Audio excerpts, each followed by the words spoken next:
Support local, give local. We hear it all the time, and when it comes to blood donation, there's an easy way to make sure your gift is being used in your community. Donors with Community Blood Center of the Ozarks provide every drop of blood, platelets, and convalescent plasma to patients in over 40 area hospitals. How do I know why that's important? Because my youngest daughter, Jocelina, is alive today thanks to local blood donors. Find out how you can help at cbco.org. Local donors, local patients. That's the Community Blood Center of the Ozarks difference. I'm Nicole Cartmel with the Bank of Missouri. If you're in the market for a new home, you're probably spending a lot of time looking at real estate listings. But there's one main thing you need to do to narrow down your search. Get pre-qualified for a home loan. Mortgage loan officer Shannon Meisner is here. How does this help you to live well, bank well? Getting pre-qualified for a mortgage loan is definitely your first step. Pre-qualification allows you to determine early on how much money you can borrow to purchase a home in connection with your monthly budget. This way you know what homes to be watching the market for. We have lots of different loan options to fit everyone's unique needs.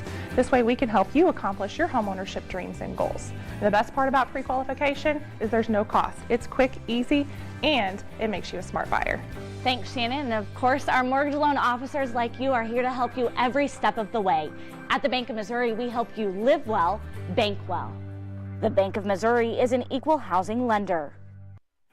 Acme Towing Company. That's too far away. Let Henry's do it. Nah, we're ready to close. Let Henry's do it.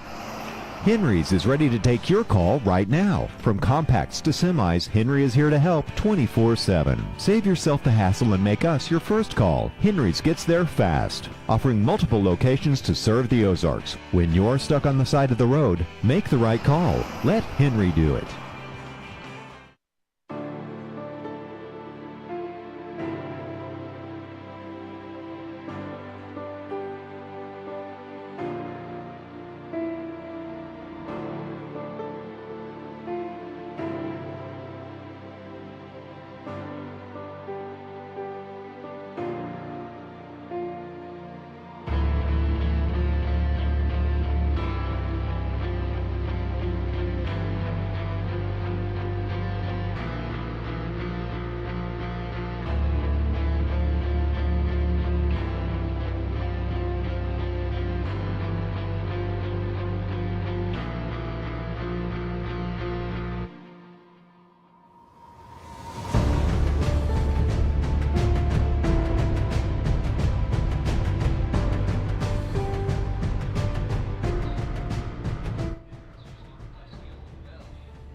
A dusty old bell,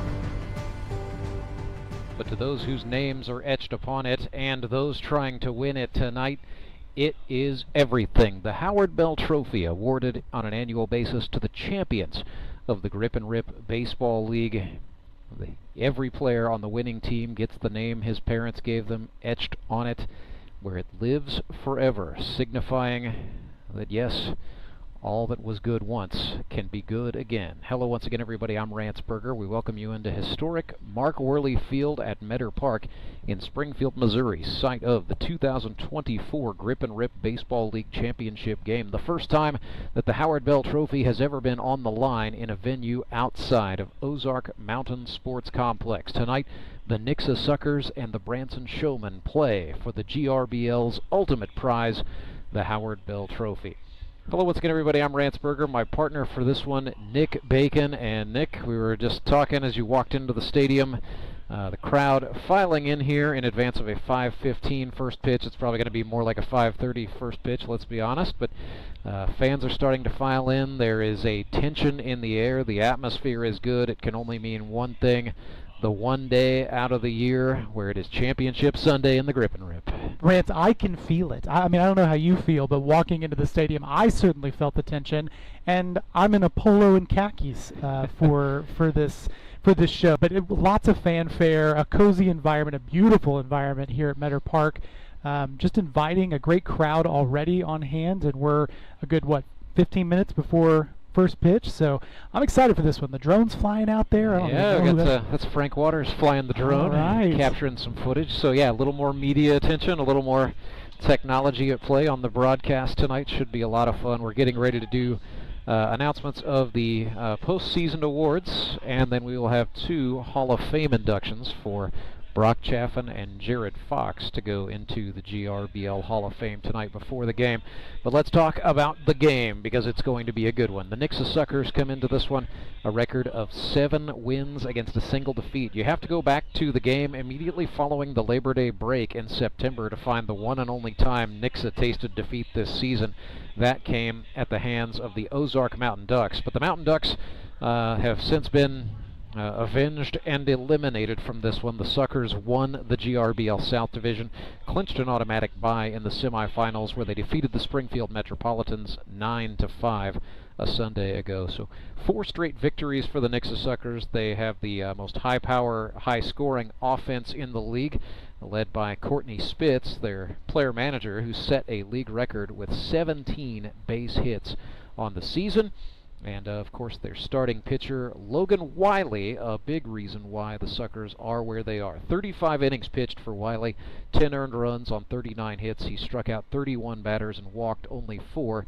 He's also hit 4 batters, so it's a 2.57 ERA for Wiley coming into tonight's contest. He's got a fastball, a slider, and sometimes a little bit of a slower curveball just to mix things up. But Wiley mixes pitches well, and he does not miss the strike zone very often.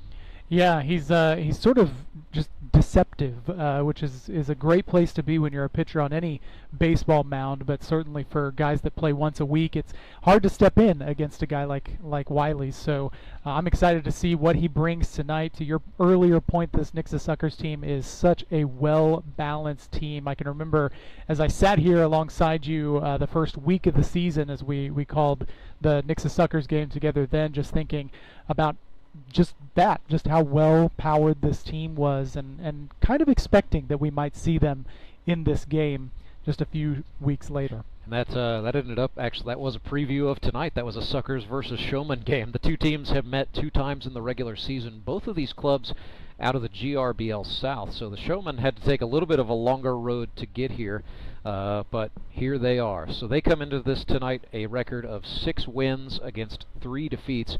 2 of those defeats were at the hands of the Fish, Week 1 and Week 5. It was 9-0 first time out, 7-2 the second time. So Branson finished out the regular season 4-3, ended up with the number 3 overall seed in the postseason. Defeated the Ozark Mountain Ducks in the eliminators 7-2, and then defeated the Republic Locos 11-2 in the semifinals. And that was a game where I felt like, that was Branson really showing off it's top level stuff. And of course it all starts with the newly relocated from the bullpen to the starting position, Trey Turner. He was a 10th round draft pick by the Washington Nationals in 2017. Played rookie, low A, and Class A. Last pro appearance was in Fredericksburg, Virginia, but he pitched a total of 76 1/3 innings in the minors. And it ended up being a family-related decision.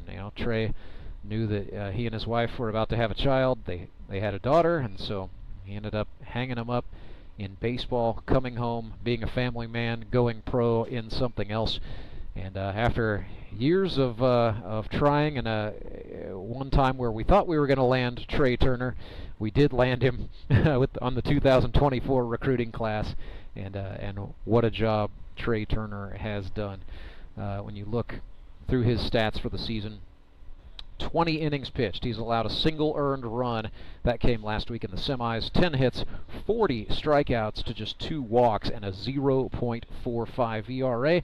What most of the GRBL fans, and I think some opposing players notice, Nick, is velocity. Trey Turner, the owner of the fastest fastball we've ever seen out here, maxed out at 93 back in August when we had the gun on him here at Meador Park. Yeah, I think 2 things come to mind whenever I think about Trey Turner. First and foremost, when I stepped into this league 10 years ago, I don't think I ever would have imagined I would face a guy like Trey Turner in the box.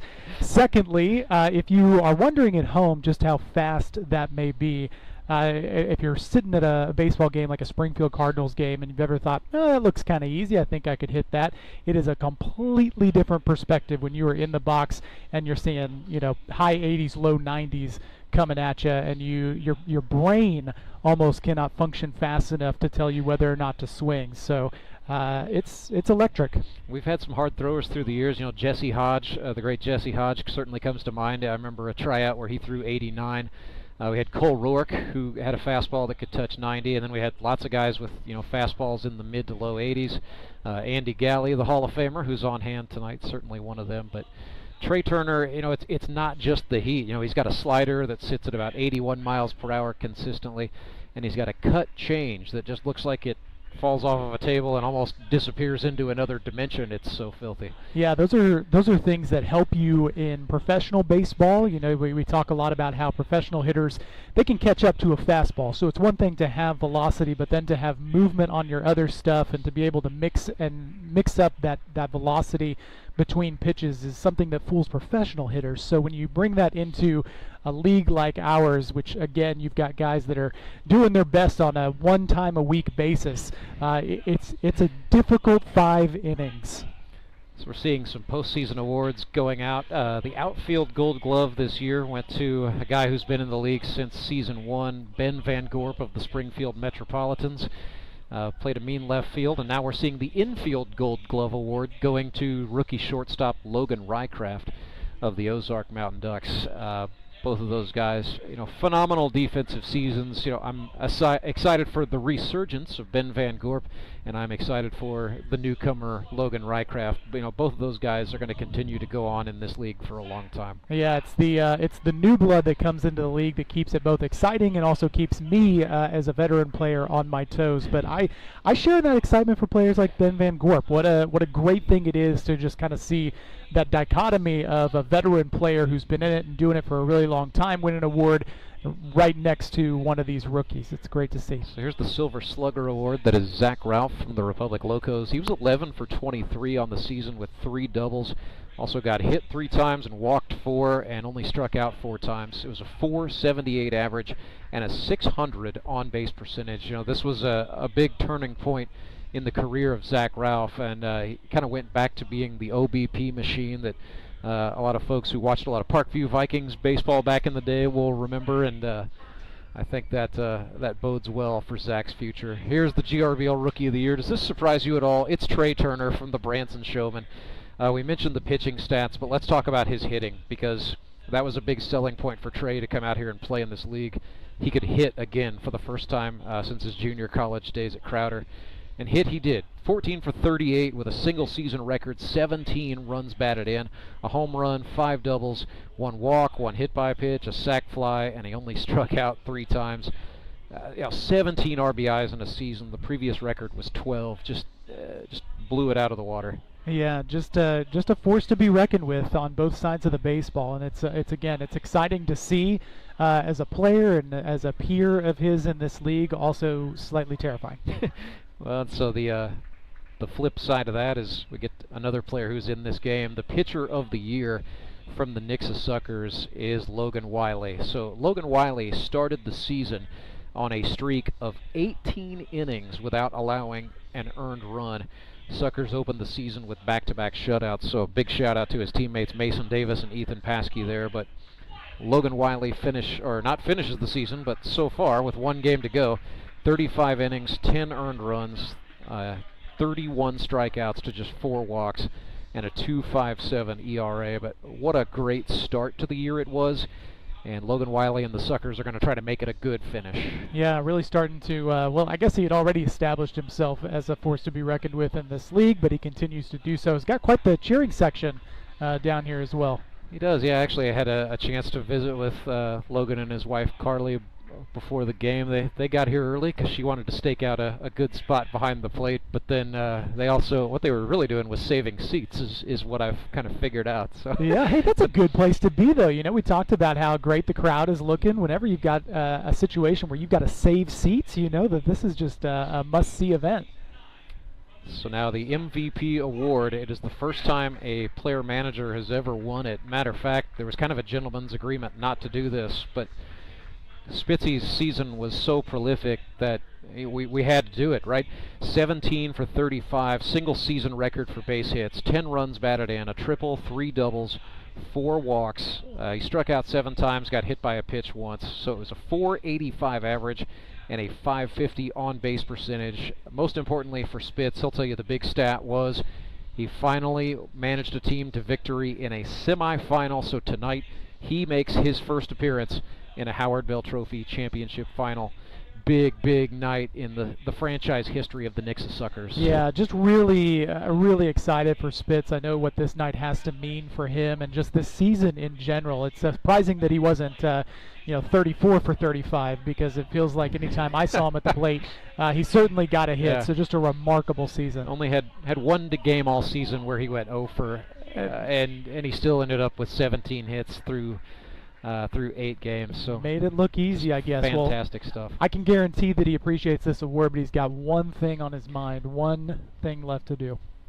He is absolutely in the mode thinking about the championship. It's he's normally a very easygoing guy throughout the regular season, but there is a big bundle of nerves and a pounding heart under that chest protector, I can promise you. Yeah, well, I think that's true for all the guys that are on the field tonight. I think we alluded to the tension that you could feel as you entered the ballpark, and that has got to be at least tenfold for the players on the field. And I've had the awesome blessing to have played in this game a few times and to have won this game a couple of times, and it's a different feeling. Something about October baseball, regardless of level, being out on the field, it's just an incredible experience. So when you look at these rosters, there's a lot of contrast between the Nixa Suckers and the Branson Showmen. The Suckers are really loaded with young talent, but for Jared Brashler, he's been in the league since its foundation. He's got his name on the Howard Bell Trophy a couple times. After that, senior most player is Hayden Gibson, who has never appeared in this game. You've got Seth Burns as a veteran who's been to a final but has never won it. And then other than that, it's a lot of first and second year guys. Guys who some of them have been with Spitz, some of them have been with other teams, but the commonality is that the Nixa Suckers are really going to be soaking in this moment together here tonight. Flip side of that, the Branson Showmen, number 1 name on the roster is Schuyler Carter, the starting center fielder. His name is on the Howard Bell Trophy 4 times, so he is trying to tie Daniel England and become the second Mr. 5-time in league history tonight. And I've visited with Schuyler about that a couple times as the season has unfolded. A 5th bell is most certainly top of mind for him. Yeah, it's hard not to just to love the person that Schuyler Carter is. A really great friend of mine, someone that I came into this league with alongside, and so always wanting the best for him, but starting to get a little bit jealous of how many times he's been to this game and how many times he's won it. But I think that's a testament to his leadership and his ability on this field. It's not that Schuyler Carter's finding himself on lucky teams that make it to this championship. He is a very big part of why those teams end up here. And then you see him down on the field right now alongside the Hall of Famers. Andy Galley is the pitcher you see to the far left of the screen. Justin Parker is the third from right. He's a Hall of Famer who will be in the game tonight for the Showmen. And we're celebrating the induction of Brock Chaffin. Brock started in Season 3 wearing the green and white of the Sumit's Hot Yoga Yogis, retired wearing all black everything for the back-to-back champion Springfield Metropolitans. So he managed the Mets for a total of 4 seasons, winning 2 championships, 2022 and 2023. He made 3 appearances in the final. So Brock Chaffin, career batting 45 of 142. It's a .317 average, 29 RBIs, 4 home runs. He got walked a lot, 31 times in his career, and he also got plunked 6 times. So a .458 career OBP. This is combined. Brock understandably was a great hitter throughout his playing career, but he was a very good manager as well. That's a very worthy induction. And then our final inductee, he's the 8th inductee of all time in the GRBL, is Canada's greatest export, Jared Fox. Foxy broke into the league as an outfielder, also with the Yogis back in 2018. Rose to prominence as a catcher, developing a reputation for delivering big RBI base hits in key situations. He is an engineer from Weyburn, Saskatchewan, Canada, now calls Ozark, Missouri his home. said he is just absolutely honored. It is hard for him to believe he's been in the GRBL for 7 seasons. His career numbers: 62 of 170, 29 runs batted in, a home run, 2 triples, 9 doubles. He's walked 11 times and been hit 10. 365 the career average, and a 435 on-base percentage. So Brock Chaffin and Jared Fox, the newest members of the GRBL Hall of Fame. Yeah, both just incredibly well-deserved, well-earned on both sides. You know, the stats that you just mentioned for both of those individuals, those are stats that impress at any level of baseball. So these are, you know, these are the benchmarks that certainly will get you into a Hall of Fame in a league like this. And just, again, incredible individuals. I could not be more thrilled for both of them. So we will get ready to meet the starting lineups. Let me give the folks watching wherever you might be, and I know we've got folks watching on both of the coasts and a good portion of the central United States tonight. So we, first of all, like to take a time out and say thank you so much for inviting us into your homes wherever you are enjoying the Grip and Rip Baseball League from tonight. Right now, 80 degrees as the sun is setting in the west here in Springfield, Missouri. An unseasonably warm day. Winds are out of the south-southeast tonight, 5 to 10 miles per hour, more like 5 than 10 at the moment. Looking at the barometer, 30.26 inches of mercury. That is nice and high. We're going to have clear skies, clear ceiling, high visibility, and that means there's absolutely no chance of precipitation, and that is what we want. That will mean as the sun goes down and the thermometer starts to sink, we will see a pretty good temperature drop before this one is done, looking at a temperature of about 63 degrees by the time the game is complete. And with the winds out of the south, you know, I think it's going to feel about like 63, but you know, a lot of the guys have been used to playing in 80 to 90 degree weather, so dare I suggest it, Nick, 63 might actually feel cool. I'm thinking it's going to feel like October baseball. I'm excited for that. Right now, I'm thankful that you and I have this window AC unit to our left, because it is a toasty day, and something about these all-turf fields is they just simply tend to retain that heat as well. It's going to be hot. I went out and shagged a few fly balls during batting practice this afternoon. Did you? That's kind of a yearly ritual I have, so went out and did that, and yeah, that's a fair assessment. It's warm down on the turf, and there was a little breeze, but not a lot to speak of. You know, the guys were just, I mean, of course, they're excited to be getting ready for a championship game, so it was hard to find somebody who was frowning and or you know, feeling down about the moment, but the guys were excited for just everything about this, weather included. We're seeing ceremonial first pitches. This is another GRBL tradition. It's the commissioner, Tony Lewis, uses his power to let his kids throw out the first pitch on championship night. So there's the chosen one, Mila Lewis. She's going to be playing center field for the Moon City Mavericks in a couple of years, I think. Yeah.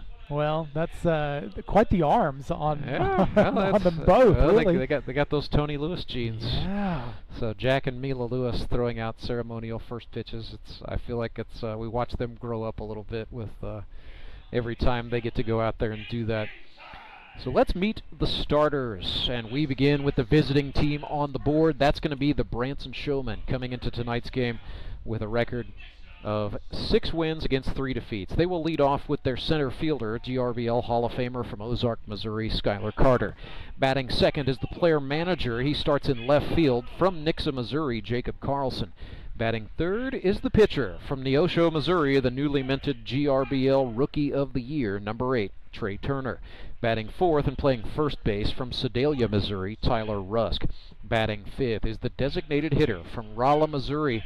He has played in this game before but has never won a championship. That's Toby Yorks. Batting sixth is the shortstop from Maryland Heights, Missouri, number 5, Thomas McFarland.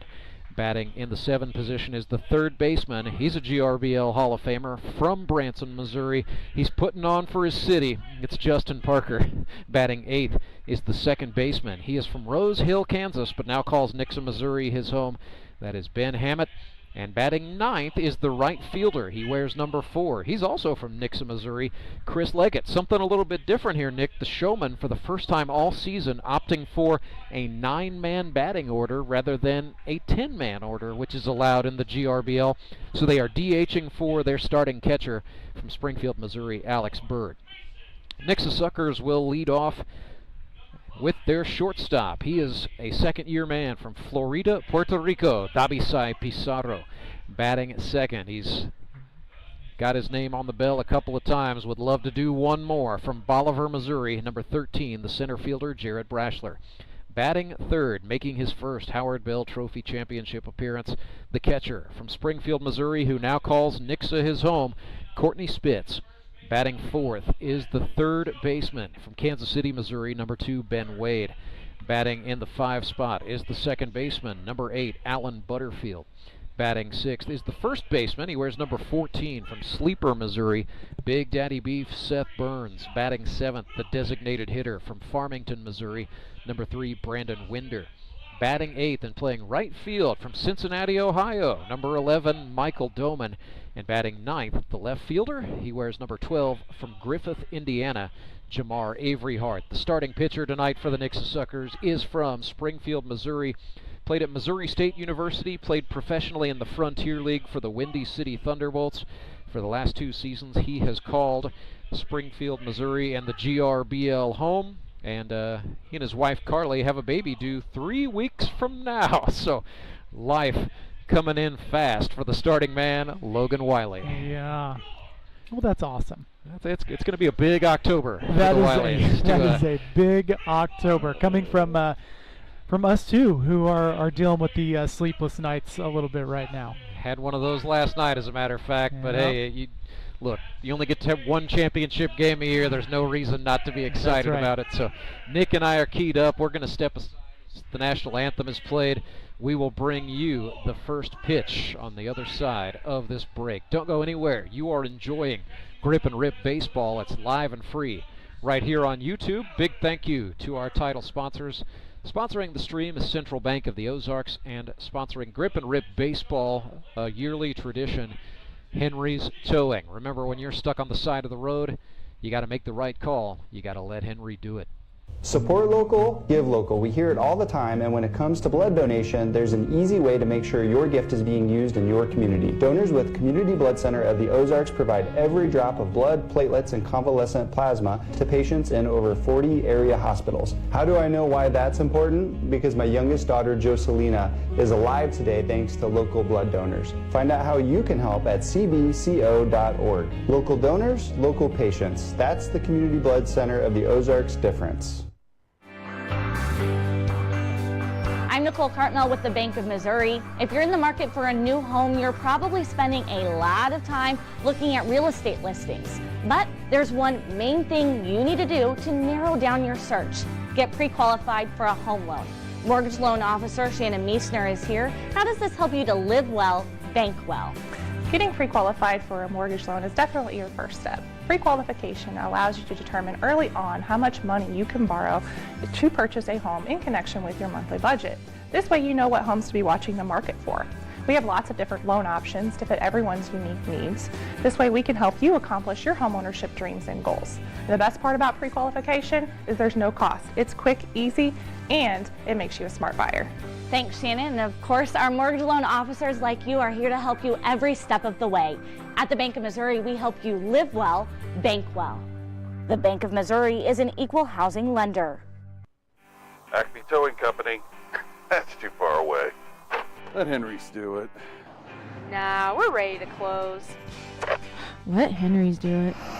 Henry's is ready to take your call right now. From compacts to semis, Henry is here to help 24/7. Save yourself the hassle and make us your first call. Henry's gets there fast, offering multiple locations to serve the Ozarks. When you're stuck on the side of the road, make the right call. Let Henry do it.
Wiley, the right-hander from Springfield, Missouri, played professionally in the Independent Minor Pro Frontier League, has got the baseball for the Nixa Suckers, making their first appearance in the Howard Bell Trophy Championship game. This is going to be a good one. I'm Rance Berger. You've heard Nick Bacon. Let's bring in the third member of our team, the newest member of the GRBL Hall of Fame, Brock Chaffin. And Brock, how does that feel to hear me say those words?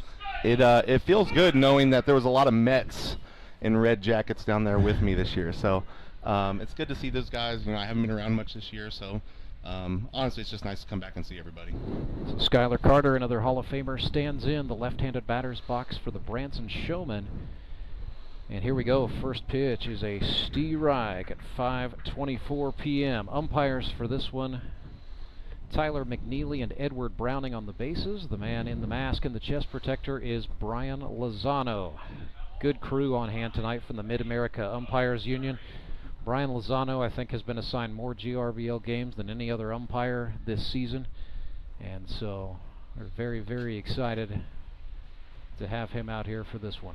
You know, before we get too far into this, I have to extend my congratulations also to Brock, although I thought you were going to rub it in. I thought you were going to be up here the whole time in the red jacket, just sitting right next to me. No, it's hot. That thing does not breathe, and you know, it looks good for pictures, and we're gonna wear it once a year when I get to come back every year. So. Oh no, we got Rance. Rance is dressed to the nines over here, and he's full suit. Yeah, Rance doesn't have as much insulation as I have, so. No, man, I appreciate it. No, it's fun to come back. It's fun to be a part of something like this. Schuyler Carter has worked a 2-2.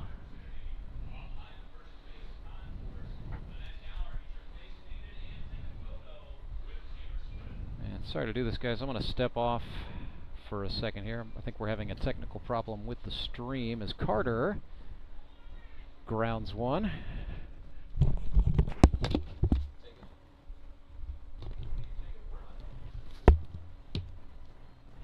You know, one thing I've always admired about Schuyler is just how calm he sits in the batter's box. Takes a ball there. Yeah, that left-handed swing's nice, especially how fast he is out of the box. I mean, he's a threat at any point in time to put one in play, even down in the counts. You know, he's like 10 years into this thing. You'd think that he would start slowing down like the rest of us. Swings and takes one foul. Again down the left field line. I was fortunate enough to play with him last year and have him as our leadoff guy in that semifinal game last year against this same Logan Wiley Suckers team. I mean, he ripped a triple, I believe, in the 9th inning to give us a go-ahead lead. So you've seen Wiley a few times. We see something there. Takes it into left center field, but tracked down on the run. Yeah, we were talking, Brock, a little bit earlier, just recognizing Schuyler and talking about how frequently he's been to the championship game, how many times he has his name on the bell, and I mentioned that, you know, that's not luck. That's not just Schuyler Carter happening to find himself on teams that make it to this game. Like he plays a very big role in what it takes to get teams here. So you've got a first-hand experience as a manager of Schuyler that can speak to what he means. Oh yeah, he's an impact player. So I mean, there's a good chance that Jacob Karlson turns on one and sends it foul down the left field line. Speaking of another impact player, Jacob Karlson's that same guy. One swing of the bat is an easy lead change for these guys, especially at the top of the lineup here for the Showman. So if Schuyler Carter can get on the rest of this game, you know, having a guy like Karlson and Trey Turner hitting behind him, they may score some early runs. Jacob Karlson, 11 hits in the regular season, a home run, 2 triples, 4 doubles. Monstrous year, and has moved himself up into the 2 spot. Really, that's kind of what this Branson team does. Carter, then Karlson, and then they have Chris Leggett batting at the bottom of the order. It's just sort of leadoff guy after leadoff guy after leadoff guy. One thing I've learned from catching in this league too is Karlson likes to get up on the plate. And, you know, these Missouri State pitchers, they are not afraid to throw in. So as uncomfortable as Karlson makes the pitcher feel, they will make him feel just as uncomfortable. Wiley winds and fires a breaking pitch. Karlson got under that, sends that foul. Yeah, you're not kidding. I mean, just taking a look at as he steps into the box, his toes are right on that white line. Tends to be more of a pull hitter, so he likes that plate coverage and, you know, getting up in the box. He knows his strengths. 1-2 pitch. Wiley exhales sharply, rocks and comes home. Try to slider outside. No.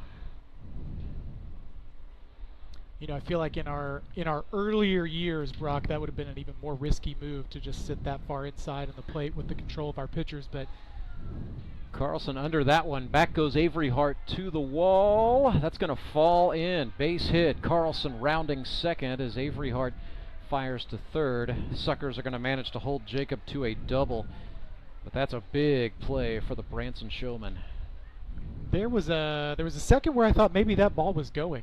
I think Jamar Avery Hart thought it might be going, and then I think he might have lost it in the setting sun for a second. I want to apologize to the folks at home. We had a technical issue there, so I understand some of them are just joining us, but we are just underway. The situation is Branson Showmen have a runner on second. Jacob Karlson, 1 out, top of the first. Trey Turner is batting. I'm Rance Berger. My partners Nick Bacon and Brock Chaffin. Logan Wiley on the hill for the Nixa Suckers. Appreciate everybody hanging with us. We think we've got it straightened out here at Meador Park. Wiley with the look back and the breaking pitch. Missed high. Does that mean we got to run it back from the top? Or are you going to sing the national anthem? I am not going to sing the anthem, but okay. we'll try to give everybody get everybody up to speed as best we can as Turner fouls this one off. So in the field for the Suckers, it's Jamar Avery Hart in left, Jared Brashler in center, Michael Doman out of Cincinnati, Ohio, starts in right. Ben Wade is the third baseman, Dobby Cy Pizarro at shortstop, with Alan Butterfield at second and Seth Burns at first. Courtney Spitz is behind the plate, and Logan Wiley's on the hill. Slider dipped low to make it 2-1. We're just a few batters into this game, but already we're seeing some aggressive approaches at the plate. That's been kind of the hallmark of the Branson Showmen. I think it's going to be important for both teams to try to get some runs off of the opposing team's starter. There's a looking Steerike on a fastball to Turner. That evens the count 2-2. So got the situation here where Logan Wiley, the pitcher, is in the shadow of the grandstand. Trey Turner is in the sunshine, which can affect the way the light comes off the baseball in the batter's vision. Wiley brought it home with a breaking pitch. Turner fought it the other way. That is back toward the gap in right center. That's going to get down. Turner's going to get 2. Karlson's coming home, and it is 1-0 Showman. 18th run batted in of the season for Trey Turner in 10 games. Well, we mentioned the aggressive approach so far from the Branson Showmen, and it's paying off early as they get a run across the dish. But I think one thing that we're kind of seeing from Wiley so far is just the pitch staying a little bit too much over the middle of the plate. Branson's capitalizing. So here is Tyler Rusk, second-year man, won a championship with Springfield Metropolitan in 2023. A little bit of a sophomore slump. He is 6 for 32. However, on October 13th in the semifinals, he was 2 for 3 with 2 doubles and 2 runs batted in against the Republic Locos. So, Brock, I know you've got some experience managing Tyler Rusk. Seems like he's quite good in the month of October. Yeah, no, he was an integral part of that team last year, and I know he's not having the season like he would like to have, but that doesn't defeat the purpose of or the fact that he can be a threat at any point in time. We saw him take Cole Roark deep last year, so he has the power. It's just going to be a matter of timing and when he can run into one. 5-3 ground out. Nice play by the Nixa third baseman Ben Wade to get the second out. So 1-0 Showman, 2 outs. Runner on second is Josh Wilbanks. He is a courtesy runner for the pitcher Turner, and the batter is the switch hitting Toby Yorks, batting left-handed here. Toby 10 for 29 with 7 RBIs, 3 doubles. One of those doubles was from the right-handed batter's box. 2 were left-handed.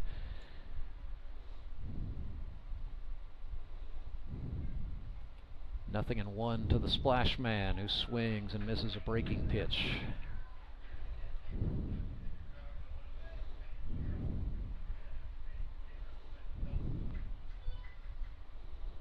Good start for the Showman here, getting one off of Wiley in the top of the first. He sets up for the 0-2. It's a fastball, swung on and chopped to the shortstop. Pizarro over to first, and Seth Burns is able to hang on for out number 3. So 1-0 Showman. We're in the middle of the first. Back with more Grip and Rib baseball right after this. I need a change. My workouts are too boring. Oh, I've got an amazing workout for you. Hot yoga. I've lost weight and I'm more flexible. Try our community classes for only $8. Sumit's Hot Yoga. You are going to feel awesome.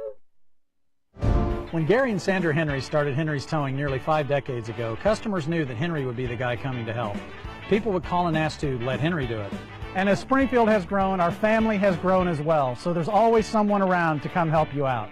Everyone at Henry's is a member of the family, fully trained and as dependable as the original. With a family this size, help is always right around the corner. So if you find yourself in need of roadside assistance, remember to call the name you've grown to know and trust. Remember to let Henry do it! I need a change.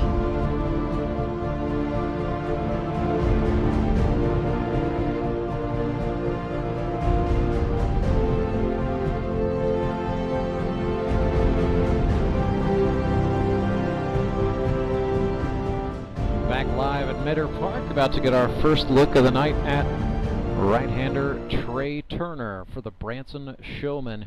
What a season he has had. 1 earned run across 20 innings of work. He has struck out 40 batters. He is from Neosho, Missouri, 2 years at Crowder College, 1 season at Missouri State University. That was shortened by injury, but he was still taken in the 10th round of the 2017 draft by the Washington Nationals. Pitched a total of 76 1/3 innings as a professional with a 4.95 ERA. Now resides in Springfield, Missouri with his wife and 2 kiddos. Gives some pitching lessons, and believe it or not, also occasionally brings out the grub at a Lone Star Steakhouse. I mean, could you imagine telling a guy who looks like Trey Turner that your steak was not cooked properly? I'd be like, you know what, I love well done. Yes, serve up some more well done leather, please. Yeah, or even. I think you're going to enjoy it however he brings it out. That's exactly right. What do you mean? You're going to get what you ordered, didn't you? Of course, sir. So here's Dabi Sai Pizarro, second-year man, Florida, Puerto Rico. It has been an uptick in the sophomore season for Dabi Sai, who went to Park University in Kansas City. 11 for 30, 2 runs batted in, a triple and a double. He has walked 6 times, so hitting .367. It's a big improvement, almost double his hit count from his rookie year with the Suckers a season ago. Fastball from Turner, called strike from the plate umpire Brian Lozano. Back even 1-1. Turner from the belt. Like a slider for a Stierreich.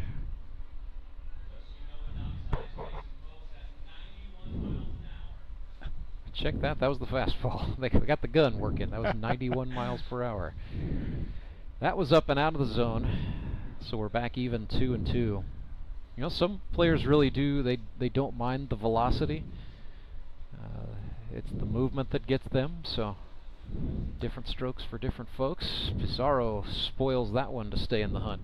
Well, you know, I think one of the challenges with that kind of velocity in a league like this is that, you know, you can mentally prepare yourself to see something like the low 90s to begin with, but then you face a drastic drop-off, sometimes a drastic drop-off when you get into the bullpen of these leagues, and so just that mid-game shift can be hard too. Turner, the high heat is good for his first strikeout of the night, his 41st of the season. 1 away, and the batter is Jarrett Brashler. Well, Brock Chaffin, I know you've managed Jarrett Brashler, who now has 66 hits in his grip and rip career. He is 10 for 28 in 2024, 4 runs batted in, a triple and 2 doubles. So hitting well at 40 years old. Yeah, no, he's had a great year this year, and I think the biggest part of the Suckers' success is, you know, Dabi Sai and him getting on early for a guy like Spitz, who led the league in hits this year. I mean, when you have those two on early in the game with Spitz coming up, the Suckers team has been known to put up runs all year. They have put up runs against the Showmen in their previous 2 meetings, but that was before Trey Turner made the move from reliever to starter, so it's a different look tonight for both teams, really.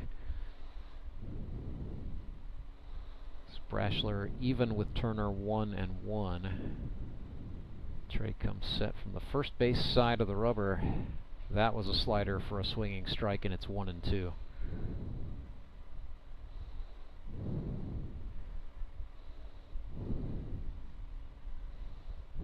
So Brash back in, and now time is called. Do you think he really needed to adjust the gloves there, or was that all about disruption?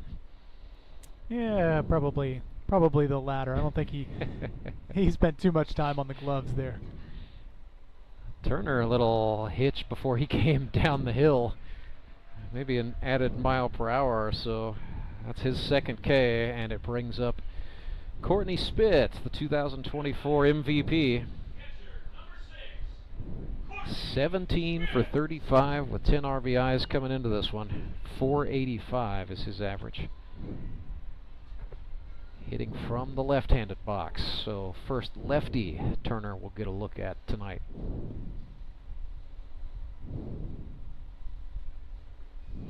Start him off with a fastball down. Ben Wade waiting in the in the on-deck circle rather for the Suckers. He'd love to get a look at Turner here in the bottom of the first. But Turner got Spitz to swing and miss.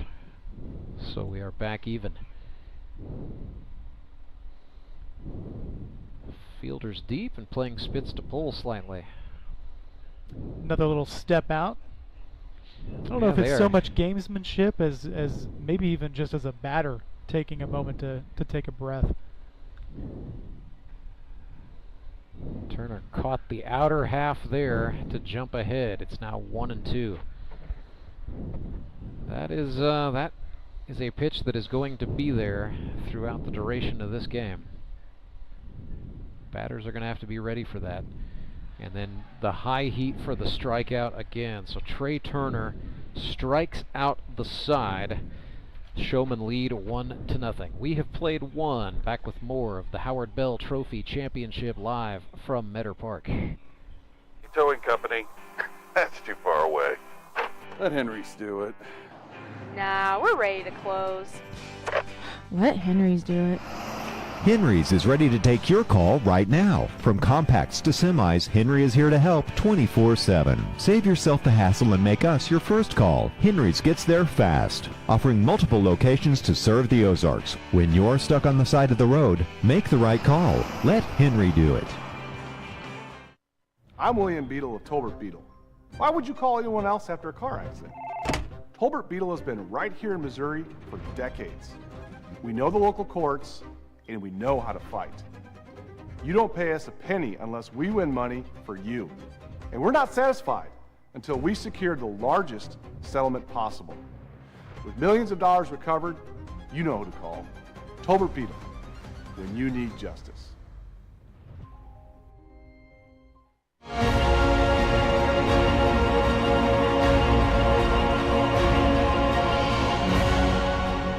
Branson Showmen lead the Howard Bell Trophy Championship game 1-0 as we get ready to start the second inning. Well, Logan Wiley out on the mound. I'd like to take a moment to recognize the Wiley Athletic Foundation and the work that it does here in Springfield, Missouri. It is named for Logan's father, Chuck Wiley, who died unexpectedly at the age of 49 in 2020. So Chuck Wiley had a tremendous passion for sports and for the game of baseball in particular. He played in the minor leagues for a total of 4 seasons between 1990 and 1993 in the Seattle Mariners organization, but ended up in southwest Missouri with his wife Angie and their 3 kids, Logan Wiley included. And so Chuck, after a battle with cancer, lost in 2020, but his spirit lives on in the Wiley Athletic Foundation, and there are several benefits for the foundation. Its mission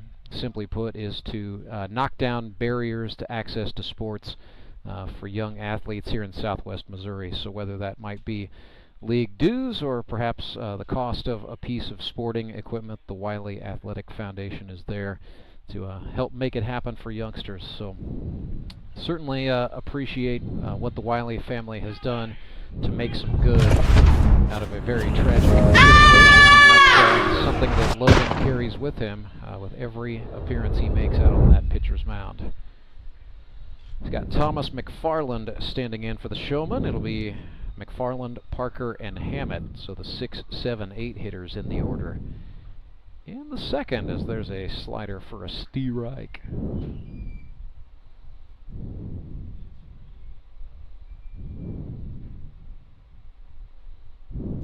Spitz had to stab one there. Wiley touches his chest to apologize for the miss, and that's kind of rare for Logan. He's not normally the sort of pitcher who struggles with control, but he's certainly going to be a little bit amped up extra tonight too. Yeah, I mean, we can only speculate, obviously, but we've talked just about the heightened awareness and tension, perhaps, of this game and this atmosphere. Ground ball to the third baseman, Ben Wade, up with it for the Suckers, fires across right on the money. He's had a fine season defensively and has really found a home there at third base. Here is Justin Parker. They're not work gloves from a hardware store, believe it or not. They are batting gloves. They just look like they came from Ace. Yeah, I don't, they are, for those watching at home, they are red and yellow, which stands in stark contrast to the purple of the Branson Showmen team uniform. I wonder if he's been spending a little bit too much time with Schuyler Carter, notorious for his it's orange cleats. Definitely been a flashier version of JP this season. 61 hits lifetime. GRBL Hall of Famer has batted in 3 runs this season. He's down here 0-2, and then a wild one gets away from the catcher, but nobody on, so no harm done really. So Showman, 2 hits in the ball game to the Suckers, none, but it's early days. Yeah, that setting sun is definitely going to be messing with the batters for at least the next inning or two. As the ball exits the shadow, no he did not, says Edward Browning down that first base line, so we're even 2-2. That's tough to see.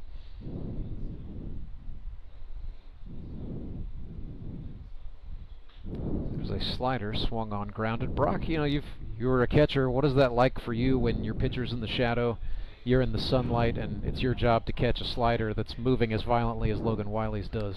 Fortunately, you know the pitch is coming, so at least you know what you're looking for the most part. But you know, with a guy like Logan, who has plus stuff as far as off speed and movement wise, it can be a little tricky. But Spitz is a veteran guy, caught it jury collegiately, been playing in this league. He's a cornerstone back there as one of the best catchers in the league every year. So following that ground out, Ben Hammett is the batter. Hammett out of Rose Hill, Kansas, but now calls Nixa, Missouri home. Played college baseball at Oklahoma Christian. Swings and lifts this one in the air to right. Michael Doman trying to track that down. Had to make a last-second adjustment, but he hauls it in and makes the catch. So 3 up, 3 down there. That's a big inning for the Suckers to keep the deficit at 1-0. Showman out in front. Back with more of the Howard Bell Trophy Championship in a moment. Support local, give local. We hear it all the time, and when it comes to blood donation, there's an easy way to make sure your gift is being used in your community. Donors with Community Blood Center of the Ozarks provide every drop of blood, platelets, and convalescent plasma to patients in over 40 area hospitals. How do I know why that's important? Because my youngest daughter, Jocelina, is alive today thanks to local blood donors. Find out how you can help at cbco.org. Local donors, local patients. That's the Community Blood Center of the Ozarks difference. When Gary and Sandra Henry started Henry's Towing nearly 5 decades ago, customers knew that Henry would be the guy coming to help. People would call and ask to let Henry do it. And as Springfield has grown, our family has grown as well, so there's always someone around to come help you out. Everyone at Henry's is a member of the family, fully trained and as dependable as the original. With a family this size, help is always right around the corner. So if you find yourself in need of roadside assistance, remember to call the name you've grown to know and trust. Remember to let Henry do it!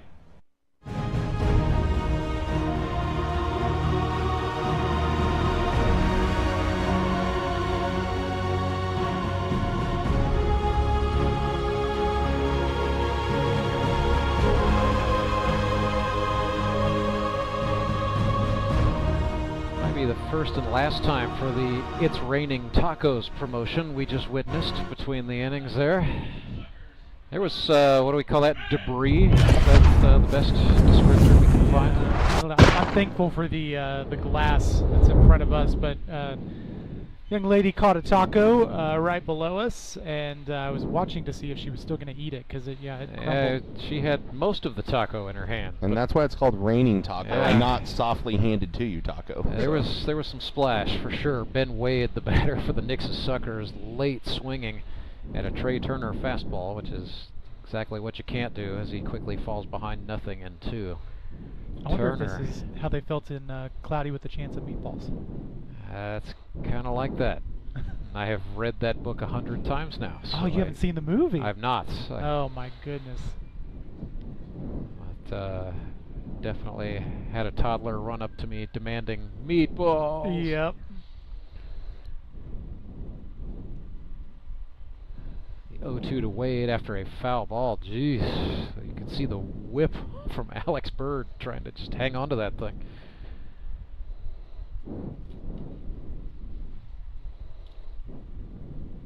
So now a 1-2. Turner kind of shuffles and comes from the midsection. Oh, no, he did not. Second appeal. Second, no, he did not call from Edward Browning. He's going to have to watch closely for appeals tonight, I guess. The sun's not making it easy on him either. No, it is not. So he is in the sun. Home plate's in the shadow. Wade swings and sprays this one foul. So he's going to stay in the hunt. Ben Wade from Kansas City went to St. Pius X High School, where he was a three-sport athlete. Came to Missouri State on the academic path, and then found grip and rip baseball upon graduation. And again down, and again no, he did not, so the count is full. Wade 8 hits here in 2024 after going 15 for 29 as a rookie a season ago. Turner comes set for the 3-2 payoff. Wade, inside out swing, that's tailing foul, and it will get out of play for him. I don't think Ben's too worried about the hits tonight. I think the most important part for the Suckers is getting him on base. Not sure how many stolen bases he had this year, but I watched one game where I think he had 4. He had 4 in a single game against the Metropolitans back in August. One of those guys definitely green-lit to run, and more often than not, he is going. Another 3-2, that's high, and he walked him, and that's a good at-bat for Ben Wade. He is Nixa's first base runner, and he is on for rookie Alan Butterfield. So Butterfield making his, he's made several starts, but making the start tonight at second base as the Suckers are without Jordan Fitzpatrick. So Alan Butterfield out of Francis Howell Central High School, St. Louis Metro, 6 for 22 on the campaign. Already quite the lead off there at first. Yeah, Ben Wade's going to probably take one to time it as Butterfield swings at strike one, and then I suspect he's going here. If Trey doesn't shorten up that leg kick, I would assume we're going to see him take off on this pitch. Yeah, hard to say, but I don't even think he gave him a look at that first pitch. There he goes. Yeah, there's a look back, and Wade shuffles back, but yeah, look, he's right back out. 3-step lead, now 4, now another. Turner fires home. Wade goes. It's a wild pitch, so no need to slide.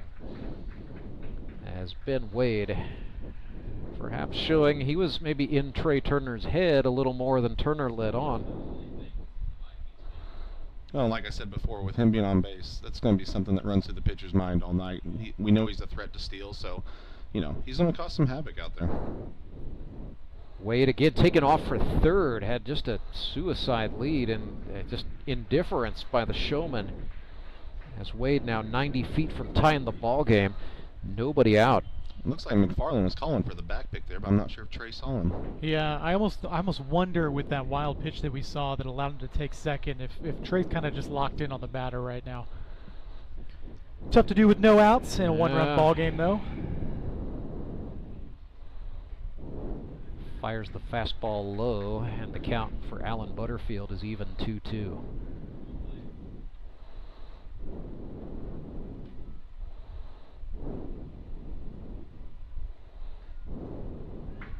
That misses low, so now we are full up again. The Suckers, middle hitters here, really doing a nice job working counts against the fireballer. As Turner exhales sharply, deals the payoff pitch, got him on strikes. 4 strikeouts on the night and counting for Turner and the Showman. Bring up Seth Burns, who has sort of reinvented himself here in 2024. He's 8 for 24 with 7 RBIs. He has struck out 10 times and walked just once. So really feast or famine, wreckers or checkers, I guess you could say, for Seth. Yeah, and I think in years past, Seth's been seen more as like a pitcher, you know, not really a guy that handles the bat, but this year he stepped up and, you know, has a few hits, playing first base, and, you know, the pitching time has been a little more limited this year. We just saw him square to give a bunt look right there, and I half wondered if maybe they would take that approach just with runs being at a premium, at least through these first 5 innings. Turner missed down, so Seth has worked back 1-2, still behind. Probably going to be reluctant to try to bunt on 2 strikes, but let's see. Yeah, Turner kind of hitched his pitching motion there, and Seth got the bat to it to spoil it. Seth has you know, played a few state championship games on this field when he was at Stoutland in his time. So that was back when this field had grass. And grass and dirt, and it was not as nice as it is now. So, you know, played a few state championship games, lost them, but, you know, he played them. Seth got under that one. That is way, way up there into a tricky spot, and that's going to get down. Nobody there for the Showman, and then almost nobody on second. Seth Burns is going to retreat to an empty first base. You know, that ball really dropped into no man's land, but I was just thinking about how the tide has shifted just within this half inning. Now you've got most of the park is in the shade. You've got about 3 pockets of sunlight. The first baseman is in the sun, the right fielder is in the sun, and then there is one spot in shallow left center field where that ball found grass, found turf. Really right in between, you know, McFarland, the shortstop, ranged back, but it was in between Schuyler, Carter, and Jacob Karlson, and just nobody ended up with the ball. And now we're tied 1-1, just like that, and they have scored that as a hit. So RBI single for Seth Burns in the books. Brandon Winder bats for the Suckers. Still 1 out, so if you're Trey Turner, you got to put that one behind you in a hurry.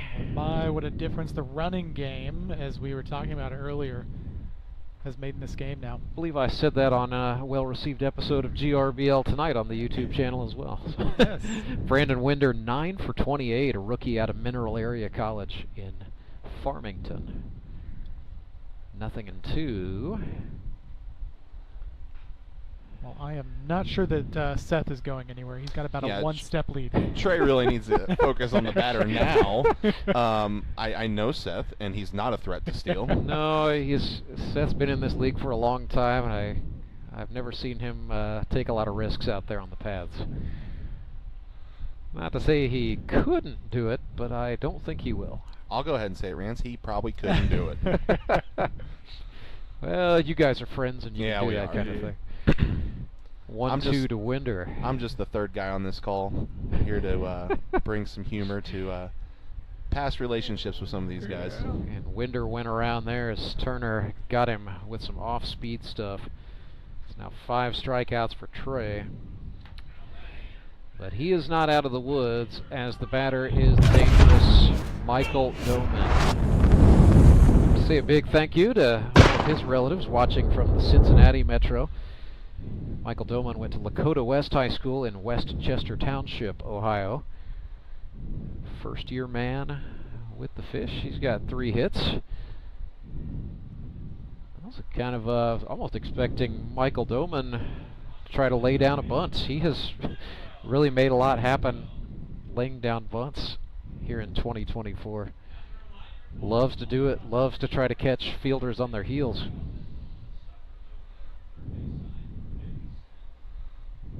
Back in here, 0-1.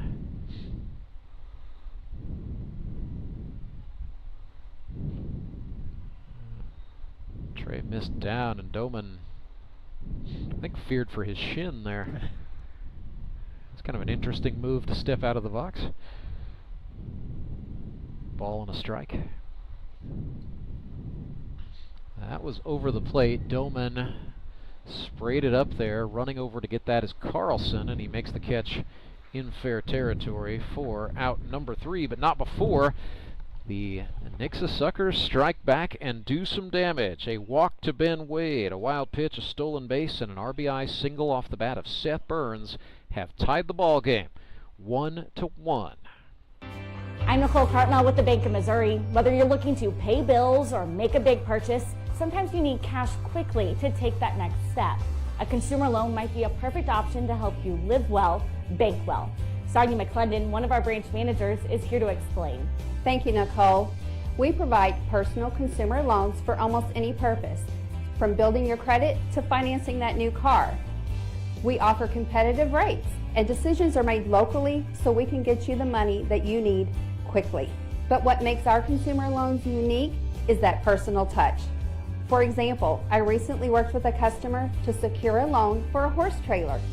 He could have went elsewhere, but he chose to work with his bank because of that personal relationship that we've built with him. Being able to work with your personal banker that you know and trust makes a big difference. That's right, because we work with our customers to help them live well, bank well. Get started at bankofmissouri.com.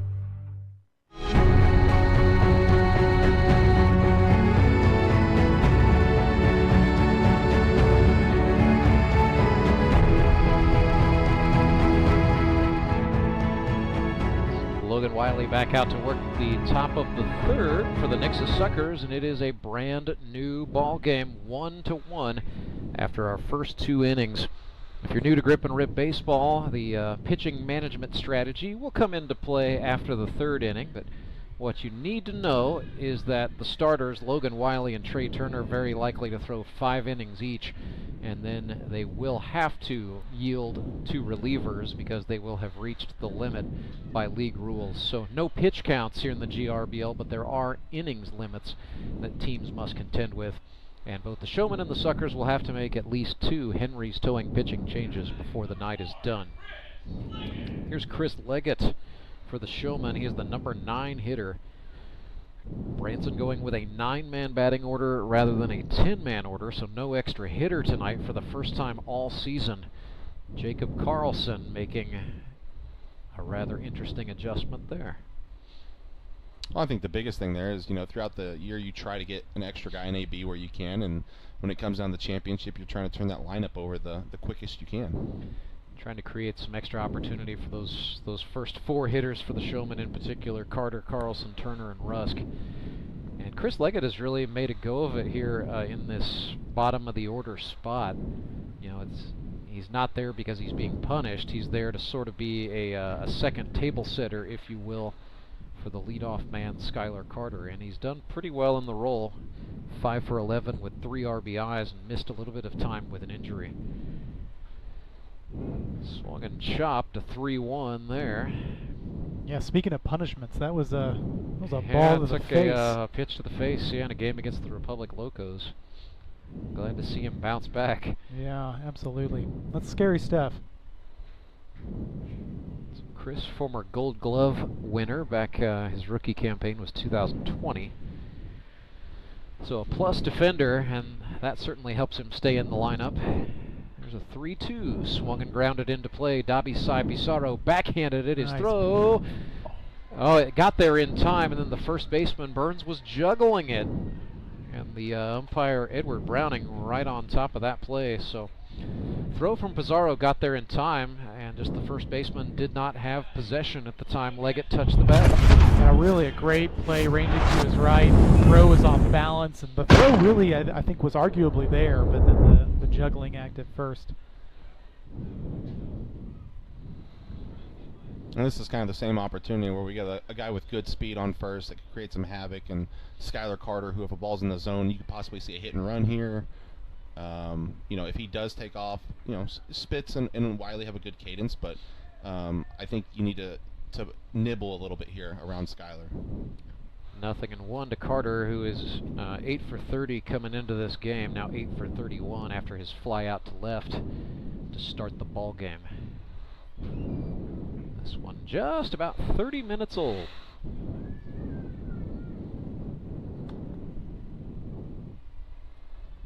So should note no pitch clock or clock running between the innings here in the GRBL. Just on your honor to move things at a reasonable pace.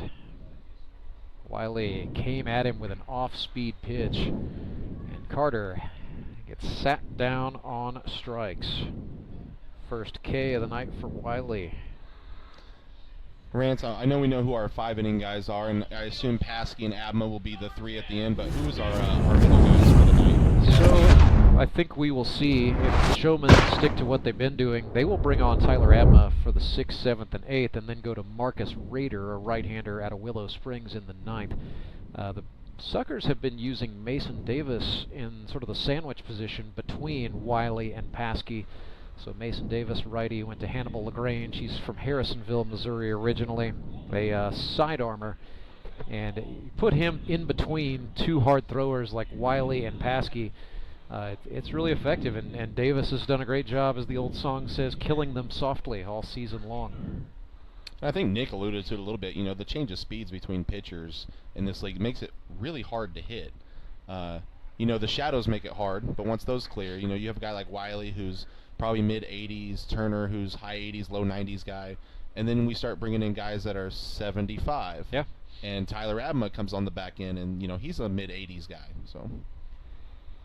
All those gentlemen we just mentioned have stuff that moves as well, as Jacob Karlson's going to squirt one through into left field. That's a base hit. And with one out, the Showmen have a little something cooking here with runners on first and second. Jacob Karlson now 2 for 2. And here is the league leader in RBIs, Ray Turner, who now has 18 of them. He is 15 for 39, the Rookie of the Year. Well, and he finds himself with an RBI opportunity here. And with Chris Leggett's wheels, I'm a little bit surprised to have not seen him go. Yeah, Leggett might be thinking about it, but I don't know, you know, tie ball game, it's, you know, how safe do you want to be? How safe do you need to be? Yeah, still early though, and I feel like you've got a lot of really good contact guys behind you. Wiley threw a breaking pitch that's grounded to Pizarro, throws to Butterfield for one. Little contact on the pads, but they turn the double play anyway. Pizarro to Butterfield to Burns. The Suckers with a 6-4-3, and they are out of trouble. 1-1 is the score. Suckers and Showman knotted up with the Howard Bell Trophy on the line. We're back with the bottom of the third after this. I'm William Beadle from Tolbert Beadle. It only takes 1 second for a person to be involved in an accident. And when the worst occurs, there's only one person that matters, you. At Tolbert Beadle, we want to be the one you call for help. We're the one to get you the compensation you deserve from the insurance companies. Call us today and find out if you have a case. The consultation is always free. Tolbert Beadle, when you need justice. Do you ever wake up and feel like you're already out of energy? I haven't felt that way since I started doing yoga. You do yoga? Every morning. Best change I've ever made. Try our community classes for only $8. Sumit's hot yoga. You are going to feel awesome.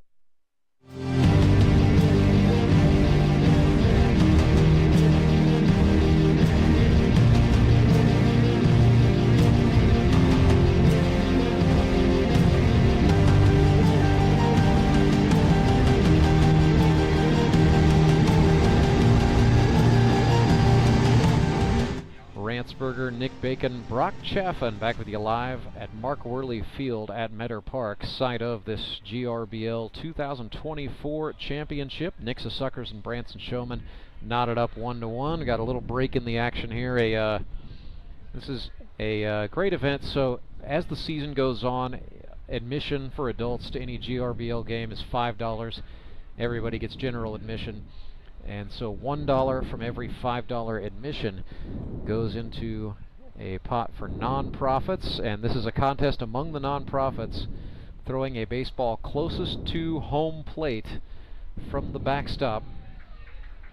And one of our nonprofits just got a $1,000 donation as a result of that throw. Hey, that's Moon City Mavericks catcher Devin Phillips was the designated ball thrower there. So nice job by Devin Phillips, and a nice job by the GRBL helping our 6 nonprofit partners and giving one of them a big $1,000 boost. So Trey Turner back out to work here for the bottom of the 3rd. Hit count in this one 4-1 favoring the Branson Showmen. Nixa will send up its 9, 1, and 2 hitters. So Jamar Avery Hart followed by Decisive, Pizarro, and Jarrett Brashler. Big opportunity here, I think, guys. Second trip through the batting order for Trey Turner.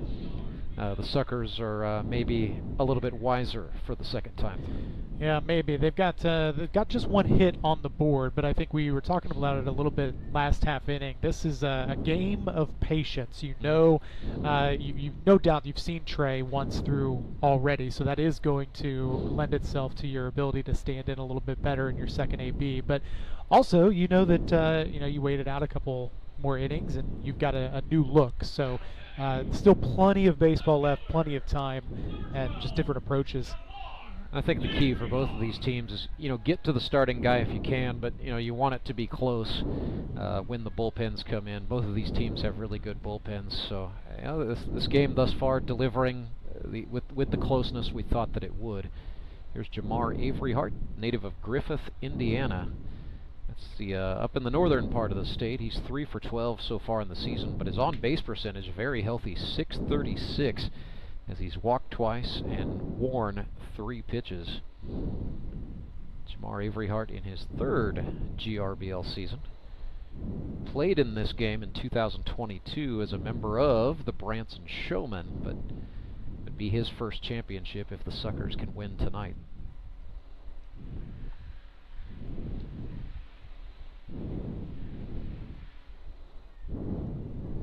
Wow. Turner might have had a little something extra on that heater. That is now 6 strikeouts in 2 1/3 for Trey Turner. Back to the top we go. Decisive Pizarro out of Park University. Hit .298 in 4 seasons at Park. Came to the mainland out of the Carlos Beltran Baseball Academy in Puerto Rico. Couldn't lay off the high heat there. Always looks so good. Has a little bit of resemblance of a Jose Vargas. Yes. Out there. Former MVP. Yeah, indeed. And a Howard Bell Trophy champion in his own right with the High Rollers in 19. Represent. That's right. Nick Bacon was on that team too. I've always been a big fan of that. I wish we had rings, like be sitting up here. We could be sitting up here with rings. The Mets have a championship belt. Yeah, you should be wearing it. Yeah, I should. Notice you never drafted Nick Brock. Not to turn that into a whole thing. I know. Great. Listen, he left great me. regret. He left me in kindergarten, and that's that. There it is. Grudges. Nothing in 2. Grudges. I just won a bet. I knew you couldn't get out of the 3rd inning without bringing up your kindergarten boyhood friendship with Batman. With the guy who went on to become Batman. That's right. So still 0-2 after that foul ball by Pizarro over the first base dugout. Trey Turner trying to put the young gun away. Took something off. A cut change, I believe that was. It was a strikeout, whatever it was. A UFO for Decisive Pizarro, who goes down on strikes for the 2nd time tonight. So that'll bring up the flyboy. I love how we have Rance on our advanced analytics team naming pitches. The cut change. That's just what Turner, I know. Turner told me it was. I know, yeah. With MLB now, they have their advanced analytics. It starts renaming pitches. Well, right, yeah. There's no such thing as a fastball anymore. Yeah. Everything's a cutter. If it had a slight or movement, a sinker. Right. I appreciate the TrackMan technology, or there's TrackMan is a brand name, but not just TrackMan. I like that stuff, but yeah, if you go to the ballpark and scoreboard watch, you're just going to see things you've never seen before in baseball. 1-0 pitch to Brashler, swung on. That's going to bloop down for a base hit into right field. That's what Nixa's going to have to do, just sort of, Brashler reaching out, taking one the other way, using Turner's momentum against him, and sending one into the outfield. Yeah, solid poke there. Well, here is the league leader in base hits, Courtney Spitz. 0 for 1 tonight with a strikeout. So 17 for 36 for the campaign. I'm not so sure if I was Brashler right here. You go ahead and take a chance on a high leg kick and a possibility of stealing a bag just to be in scoring position for Spitz. Take the risk early in the game here. Yeah. With 2 outs, it's not a tremendous gamble. And Brashler will go. Alex Bird throws to second base, but Jared Brashler commits theft, and he is into scoring position. Yeah, that's a great call by Brock. Great call by Brock Jackson. But also that's the second base runner where I've been watching Trey, and he's not really paying too much attention to a lot of these runners on first. Well, if he can mow Spitz, it won't matter, but I think I don't know if it's the fastball that's just not locating for him against the lefties tonight. He's behind here 2-1. Spitz puts that one to the shortstop. Thomas McFarland trapped it. He had to hurry the throw, but it got there in time. And so we stay tied after 3. 1-1, Showman and Suckers all knotted up with the Howard Bell Championship Trophy on the line. I'm Nicole Cartmel with the Bank of Missouri. The risk of losing your hard-earned money to scams is real, especially to scammers sending out fake communications. And that's why we're talking to our Director of Fraud Mitigation, Corey Gerstenschlager. He's got some good practices to help keep your money safe. Thank you, Nicole. Yes, often we're seeing that people are being contacted by scammers through text message, phone calls, or emails, posing as legitimate companies or even your bank, trying to persuade you into providing sensitive information like passwords and things of that nature, sometimes even asking you to send them money.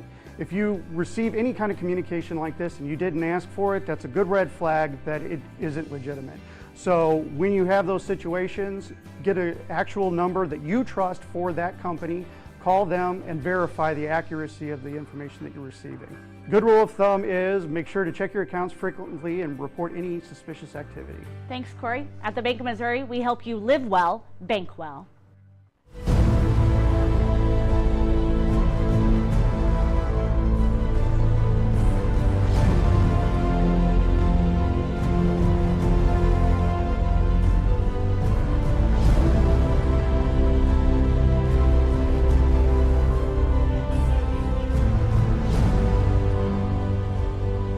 Back live at Mark Worley Field at Meador Park. Nixa Suckers won, Branson Showmen won his GRBL championship, and no surprise, Logan Wiley, the right-hander out of Missouri State University, going back to the mound to work inning number 4. So he will get the 3+ inning designation tonight for the Nixa Suckers, but like I said, no real surprises there. That has been Nixa's MO throughout the season, using Wiley, the franchise player, to handle the bulk of the pitching duties. We expect we will see Mason Davis come on for the 6th if Wiley, Spitz, and the rest of the fish are able to stick to the script.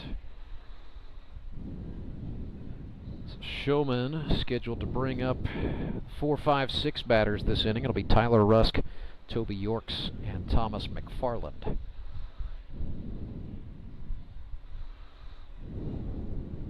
This atmosphere at Meador Park is different. A lot of fans brought lawn chairs for this one. It's It's a good crowd. You get 300 to 400 people in here. Makes the place feel full. I would say if I'm coming to a game here, I'm bringing my own chair, mainly because these bleachers are death traps. They are the bleachers that were built in 1960 something with a little bit of lumber replaced here and there. But yeah, for the most part, that's some original stuff. A lot of fans do like the big awnings. That's a nice plus. So plenty of shade in August when we were playing regular season games here. Yeah, that's quite the difference from Ozark, where there is not a tree or a cloud most weekends in sight. But that is this ballpark's being renovated in phases. So first came the field and the outfield wall. Next will come the bleachers and some of the spectator amenities. But right now you're just kind of you're running what you brung, as Tyler Rusk swung and missed at Steerike 1, and then he pokes this one. That's going to get over the head of the second baseman, Alan Butterfield. So nice piece there for Tyler Rusk to get on leading off the top of the fourth in a 1-1 ball game. Coming alive at the right time. Did you mention he had the 2 hits last week? 2 or the hits week last prior? week, yeah. In the semis, he had kind of a cold start, if you will, to the regular season. Just sort of took him a while to get going, but T. Rusk saves the best stuff for the end. Toby Yorks again batting left-handed. He's a switch hitter. Fouled that one off his foot. I think if I'm Toby here, I'm probably looking to try to pull a ball here with the second baseman playing up more behind the bag. What you don't want, and Wiley is very good at, inducing the ground ball, is a slow roller up the middle to Dobby side. Toby not the best speed, so we want to stay out of the double play. Tyler Rusk taking a pretty average lead as well. On the 0-1, York sends an off-speed pitch the other way, and then Avery Hart has got a hold of it, but that is down for a base hit. Back-to-back singles for the Branson middle batters. Got a little something cooking here. Yeah, a good recovery there in left field for something that could have otherwise been a little bit disastrous. He came in on that ball thinking he might make it to it. Let it bounce in front of him. It took a little bit of a funky bounce, and he was able to actually bare-hand the ball to gather it in. Otherwise, that ball gets by him, and I think we're looking at a second run for the Branson Showmen. It was one of those, like Avery Hart thought he got a good jump on it as he was charging in, and just had to make a decision that would not result in the ball going all the way to the wall and a run scoring. So we've not really talked a lot about it outside of the fact that this is just a beautiful park. But I mean, the league has been in Ozark for the last several weeks, so coming back here, it's a little bit of a new feeling again. And so trying to feel out those sight lines, trying to feel out how the ball travels, a little bit of a challenge just to add to it. 1-0 to Thomas McFarland, the Branson shortstop. And he shows bunt, lays one down. That's going to trickle foul. Seth Burns, the first baseman, there to touch up. Yeah, it's field at Meador Park, obviously, brand new prior to the spring of 2024. So the turf here actually plays a little bit splashier. Back in August, we saw a lot more infield singles here at Meador, and we saw fewer balls that were hit into the outfield gaps, rolling all the way to the wall. The turf at Ozark Mountain Sports Complex generally plays a little bit faster, and it's also just a bigger ballpark. So we saw a few more extra base hits there and a few fewer infield singles. Yeah, I mean, that's a really good point though too, Rance. Just talking about how Avery Hart came in on that ball initially. This park does feel cozier, both from the fan experience but also from the player experience too. So gives you the idea that you might be able to get to things a little bit more than you would out in Ozark. Another 2-1. McFarland lays down a good bunt, and yeah, the only play for Wiley was to throw it over to first, where the second baseman Butterfield is covering. So sacrifice for Thomas McFarland does move the runners over. He's got 2 men in scoring position. Second and third, first base unoccupied for Justin Parker. May have been a literal sacrifice there. Did he break his back on that bunt? It did not sound good. It cracked way more than I expected. He needs a new Rube bat after that. Just as a disclaimer, he did not break a Rube bat. But Sorry. He needs a Rube bat. I'm trying to give not you a plug. new. Yeah, no, I appreciate it. Here we go. Broke his Louisville or something over there. There's an all-hands meeting going on the pitcher's mound for the Suckers. I suspect this is more situational for the infielders rather than anything to do specifically with Logan Wiley, the pitcher. So the guy's going over what to do, what base do we want to throw it to if you field it cleanly with time. They're going to put him on. And they are going to walk Justin Parker to load him up, set up the force out, 1 out. A little bit of a gamble here, but they're going to take their chances with Ben Hammett and then perhaps Chris Leggett. Although I'm sure the Suckers would love to turn the double play to get out of this thing. But what an opportunity for Hammett. Bases loaded in a championship game. Yeah, I mean, a little bit of a gamble, but then if you're Spitz, made a little bit easier when you've got a Hall of Famer walking up to the plate as well. Great opportunity for Ben, though. Yeah. So Hammett's 2 hits this season. They have come over the last couple of weeks.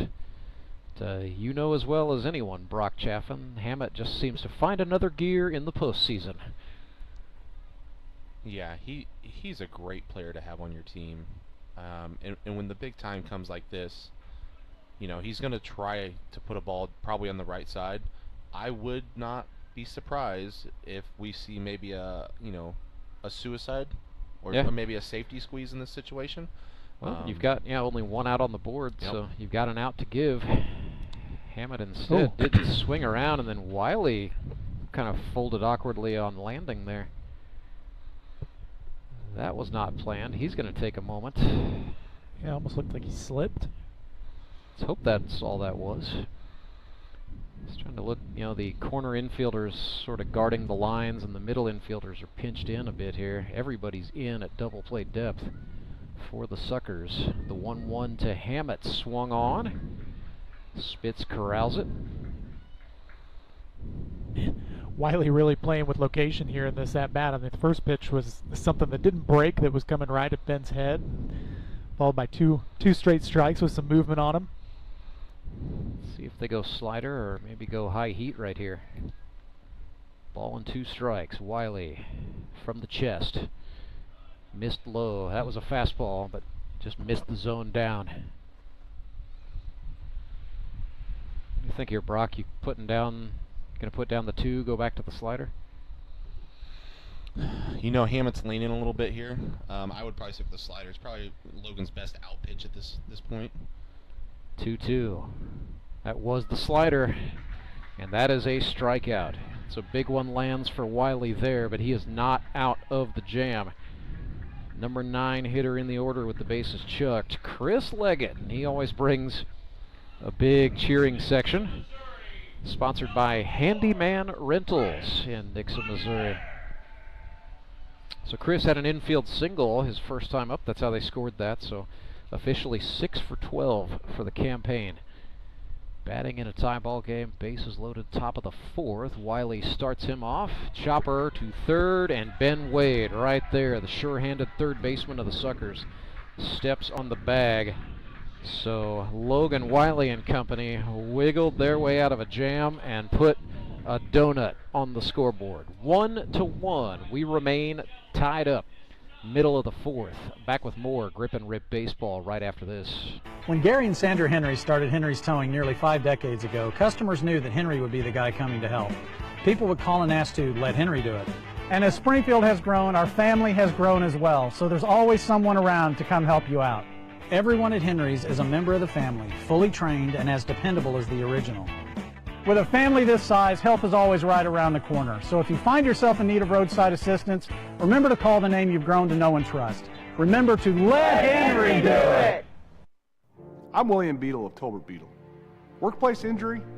You can't afford to be financially set back. In Missouri, all workers' compensation laws are found in Chapter 287 of the Missouri statutes. You need an attorney who knows these laws and has worked with them over the past 25 years to help injured workers. The call is free. The results are exceptional. We've won millions of dollars for our clients over the years. Tolbert Beadle, when you need justice.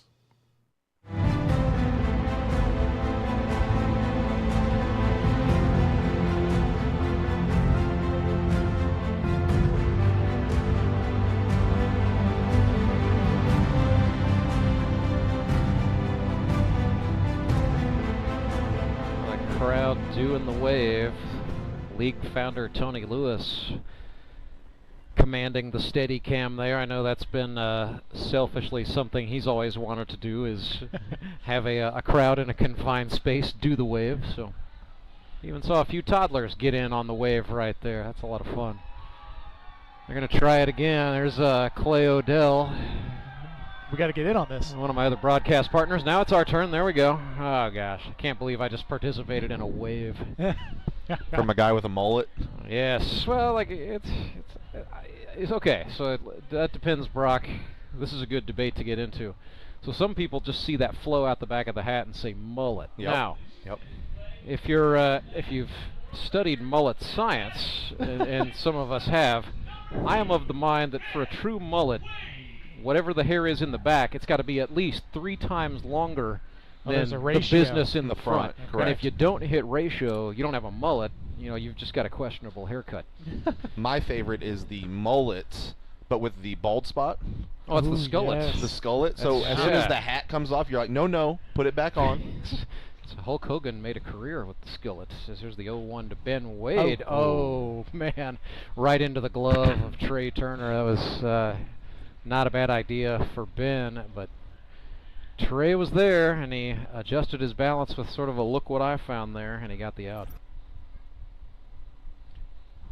So with 1 away, the batter is Butterfield. The battle waging on, 1-1. Showman and Suckers. Branson scored a run back in the first. What are you doing there, guys?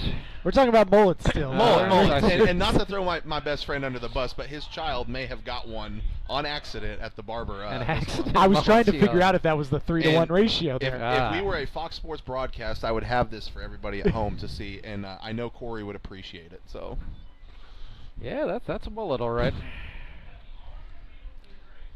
Shout out to Brewer. Yeah. 0-1.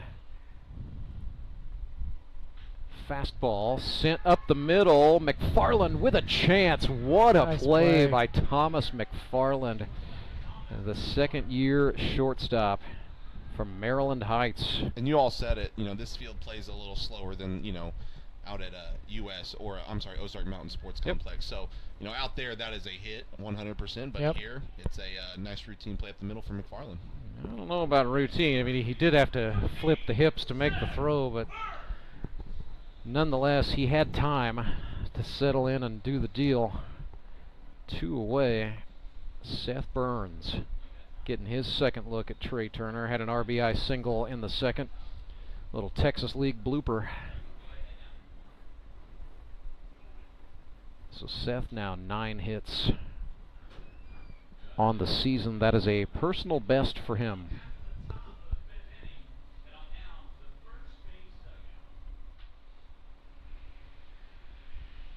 Turner misses inside. I think the situation for Turner, guys, keep in mind, he was a relief pitcher from his freshman year at Crowder College onwards. So a couple weeks back, Week 7 was the first time he had started a baseball game since he was a senior at Neosho High School. So this is it's a little bit of a different situation. It's an opportunity that he's been begging Jacob Karlson for all season long. I think managerially speaking, it's the right move, but it's deeper water for Trey Turner. 2-2 off-speed pitch and a beauty. 3 up, 3 down. Score remains 1-1 after 4 innings. Back with more of the Grip and Rip Baseball League 2024 championship game. Remanufacturing isn't just a process, it's a legacy. From the seasoned hands of our experts to the eager spirit of the new generation, we bridge the gap by bringing together knowledge and innovation. We are one team with diverse experiences. We are moving toward one goal to ensure our future thrives. We are on one mission to pass down wisdom and embrace the new, ensuring the earth flourishes for generations to come. We are CNH Reman.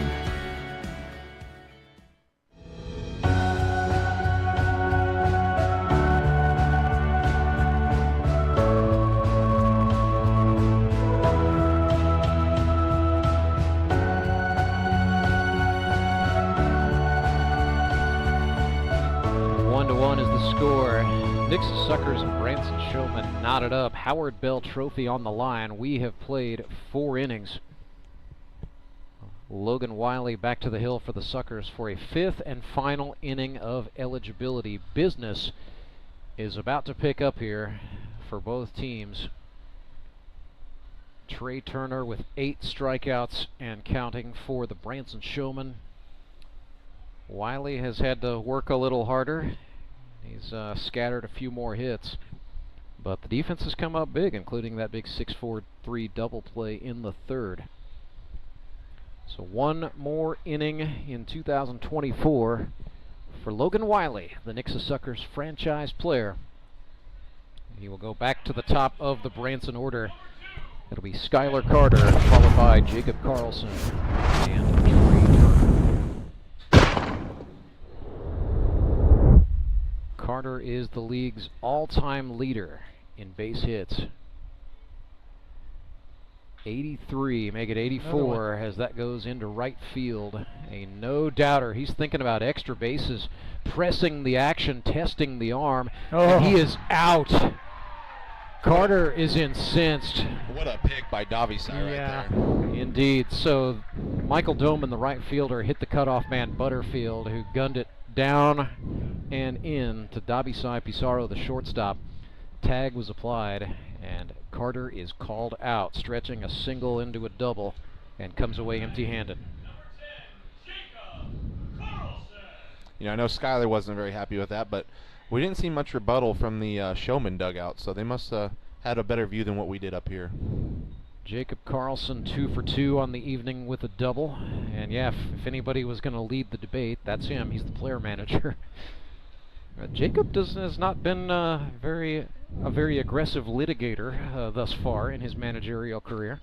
He tends to just sort of let the chips fall. Well, he's also one of the managers that's not a true coach by trade. You know, we have a lot of high school coaches out here, and Jacob's kind of one of those guys that hasn't really had that experience, so he's probably learning on the fly as well. He's coached a lot at the youth level, but I mean, yeah, his day job is in the financial sector, so something a little bit different. Financial sector and squats on the side. Right. Well, do not skip leg day. Yeah, I'm just thinking about what a good first showing it is. I don't know if he can really use that novice coaching approach for too long if you guide your team to the championship first year. You have to go back a ways to find, Nick, the last guy to do that. Matter of fact, he's sitting in this press box. It was Brock Chaffin in 2020. That was the last time a first-year manager guided a team all the way to the big one. Yeah, it didn't turn out the way we wanted, but we got there. Not that one, I know, but you know, you were there. Oh yeah, and then you went on and won a couple. It was a great game. Was. Mark Blinn walked us off in extra innings, and you know, we had our highlights to shine, and yeah, that's how it went. Then you got smart and drafted Clay Murphy a couple of years later. Listen, I don't know if I got smart or if everybody else just forgot about Clay Murphy in the first overall pick. Yeah, I think that might be part of it, as Trey Turner looks at a strike. Christmas came August 1st that year, Nick. Right, yeah. Well, Murphy, now a manager himself with the Springfield Mets. Told me, actually saw him last night at a trunk or treat, and I said, you going to the game tomorrow? He said, you know, it's the first time I've ever had to watch one of those. Yeah. There's a first for everything, Rance. There is. You know, I said, you know, I mean, you had to know it was going to stop at some point. I started this year with you saying Clay Murphy is a coach and cannot win the MVP, and then apparently we changed the rules. We did. To where the coaches can win MVPs. I was just as shocked as you were, but I mean, Courtney Spitz was deserving. There's no questioning that. And there's probably been a few years where he's been deserving, right. And we've just had other guys that have been right there with him and kind of where the rules stand. Oof. And I think what you're seeing right now is Spitz really taking control out there as a catcher. He's seen these guys a couple times through the order, so he's got a really good feel for the game right now, and that's the MVP caliber type guy he is for this league. So Logan Wiley's pitching night is done. He closes it on back-to-back strikeouts. We will bring you his final numbers on the other side of a quick timeout. Back with more after this. Your local hot seat dealer is an expert with hands-on cleaning knowledge to help you select the ideal pressure washer for your job. Take confidence in knowing you have a resource for all your cleaning needs. Service can be scheduled in-house or on location by a factory-trained technician using genuine hot seat parts. Be sure to ask about scheduled maintenance plans, as well as a variety of accessories to clean more efficiently. And don't forget the soap. We have detergents for every cleaning need and have a bulk delivery program. Customized wash bays and mobile cleaning systems are also available. Build a partnership where you're a name, not a number.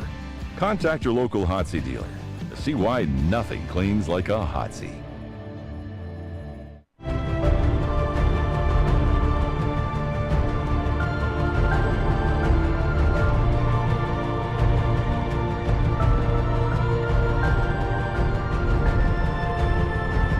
GRBL 5th inning kids race, a tradition unlike any other. Big field tonight and a fast field. Look at this.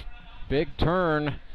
It's going to be close at the plate. Oh, what a crash at the end. It wouldn't be a GRBL kids race without some crashing at the checkered flag.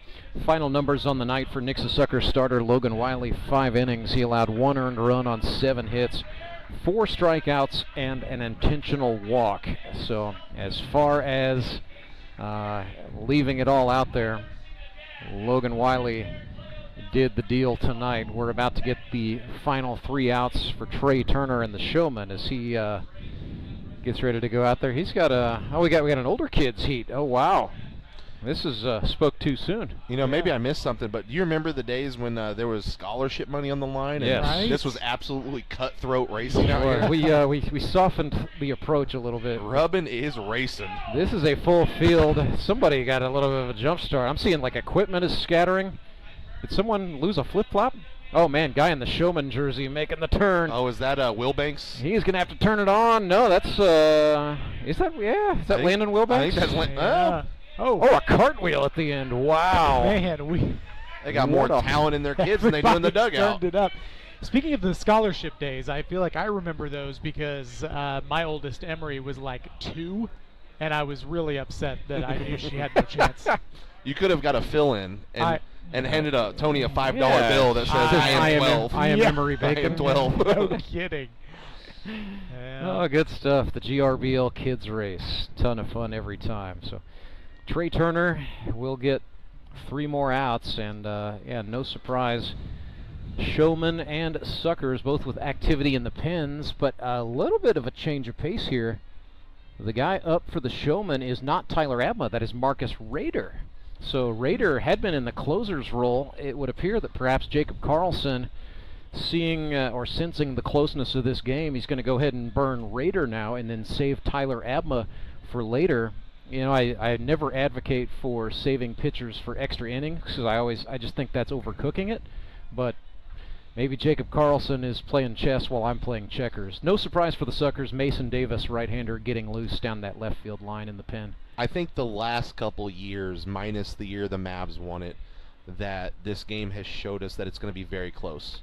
It's going to be a 1 to 2 run ball game, no matter what. So maybe the strategy there is you want it on the back end just in case. But again, I think both these pitching staffs, can go the distance. It's going to be a matter of who squeaks across a couple more runs here. And I think the move by the Showman, it really mirrors what the Suckers like to do, which is, Rader throws with less velocity, more command, and then Abma throws with more velo. So it really plays off of the contrast that the Suckers have tended to have with Davis, then Paskey. So interesting, both teams kind of borrowing a little bit from each other tonight. Brandon Winder swings and fouls one off, and that may be over somewhere in the food court at the Battlefield Mall. That screamed out of here in a big hurry. Yeah, watch your cars here at Meador Park. I always park very far away. As for do I. That exact reason. Winder looked at a steerike there from Trey Turner, so it's very quickly 0-2.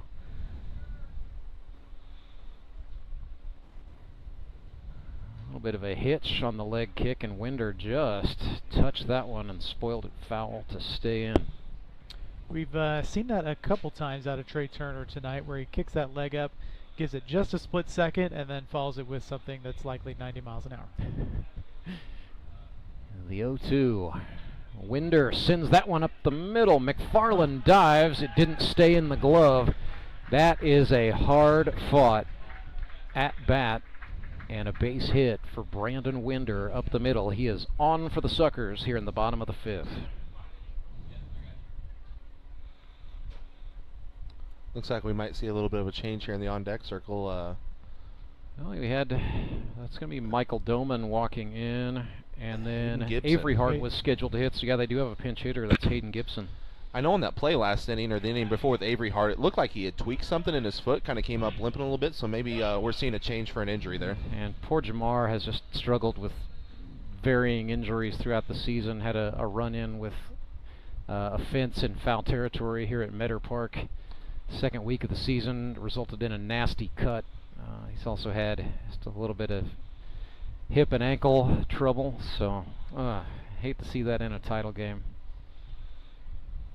Jamar Avery, or check that, Michael Doman rather, squaring to bunt, and then he pulled it back and then looked at a strike. So Turner not buying into the cat and mouse. It is 0-2.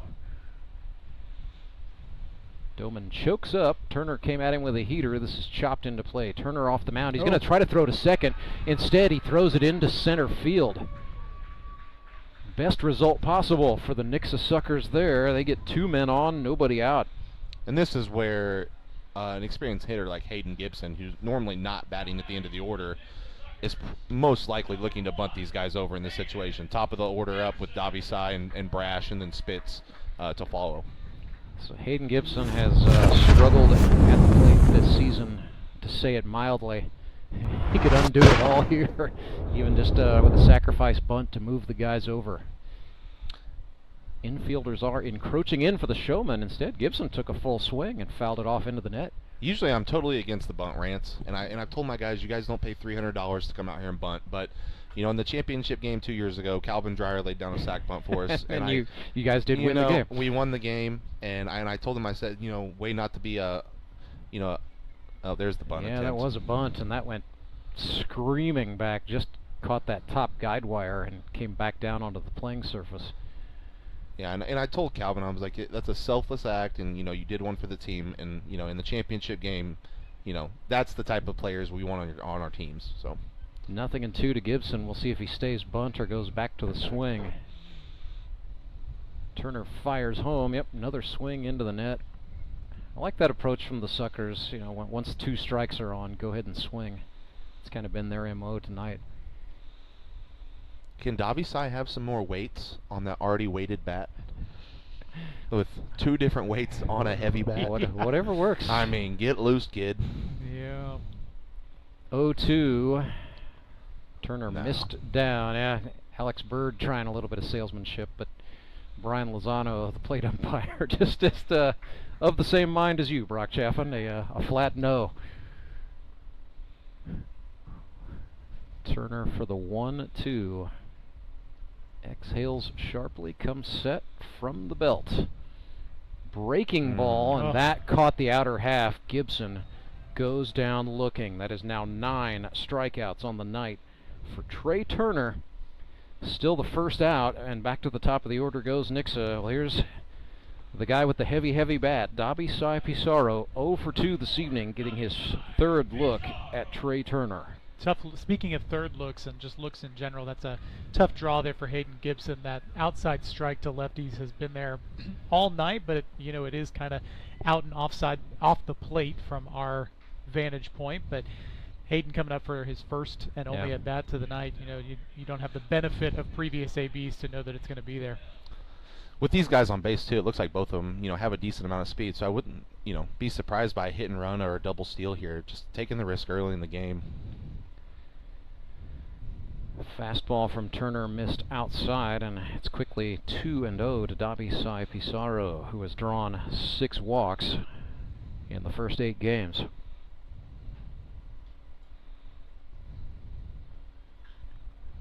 Took an inside-out swing at that one, and that is out of the stadium into the parking lot foul. A real windshield smasher. Somebody might be calling Henry's towing tonight.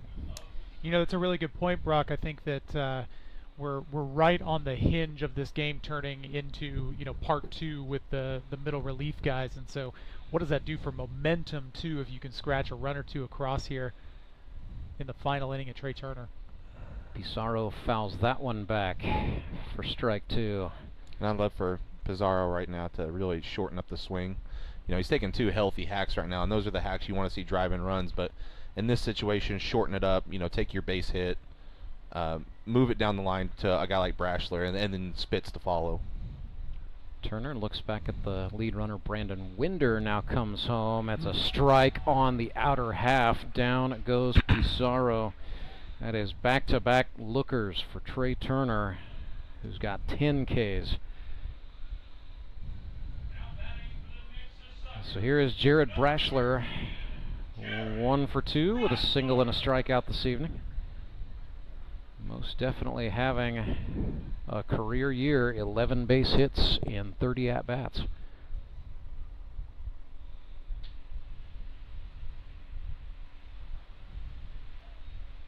Healthy cut, foul tip, strike 1. Up there swinging. Brashler, a veteran, not somebody in this situation that I would expect to take too many pitches in this situation. Not to mention we've just seen the benefit even in this inning of just putting the ball in play and seeing that things can happen there. Turner missed high and tight. Didn't miss by much.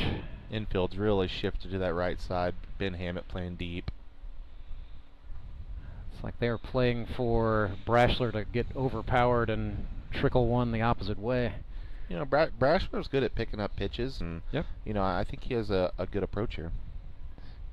Definitely got a lot to work with on the left side of the infield. If he can get it there, he sprays this one foul, first base side. That's going to get up out of play beyond the Branson bullpen.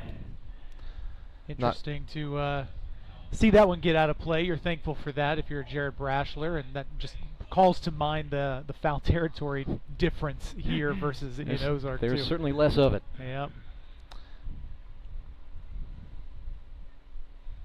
So 2, 2, and 2. 2 balls, 2 strikes, 2 outs. It is deuces wild with 2 runners on. He's been missing with that fastball, you know. We may start to see him go more to that slider for the out pitch here. And then Turner steps off, sending that lead runner Brandon Winder retreating. Michael Doman's got a pretty healthy lead over there at first, and Showmen are not doing much really to hold either runner at this point, as Turner misses down with the fastball. They're putting it all on the shortstop, Thomas McFarland, to hold Brandon Winder. And Trey Turner, 3-2. He's just going to try to, it's Jared Brashler or nothing for him, seems to be the approach. Shakes off the first offering from Alex Bird, now has what he wants from the belt. Runners go! Bent it with the slider. Down on strikes goes Jared Brashler. 3 consecutive looking strikeouts for Nixa batters to end inning number 5. And so the score remains 1-1. Well, we're about to shake things up. Relief pitcher Mason Davis coming on for the Nixa Suckers when we come back.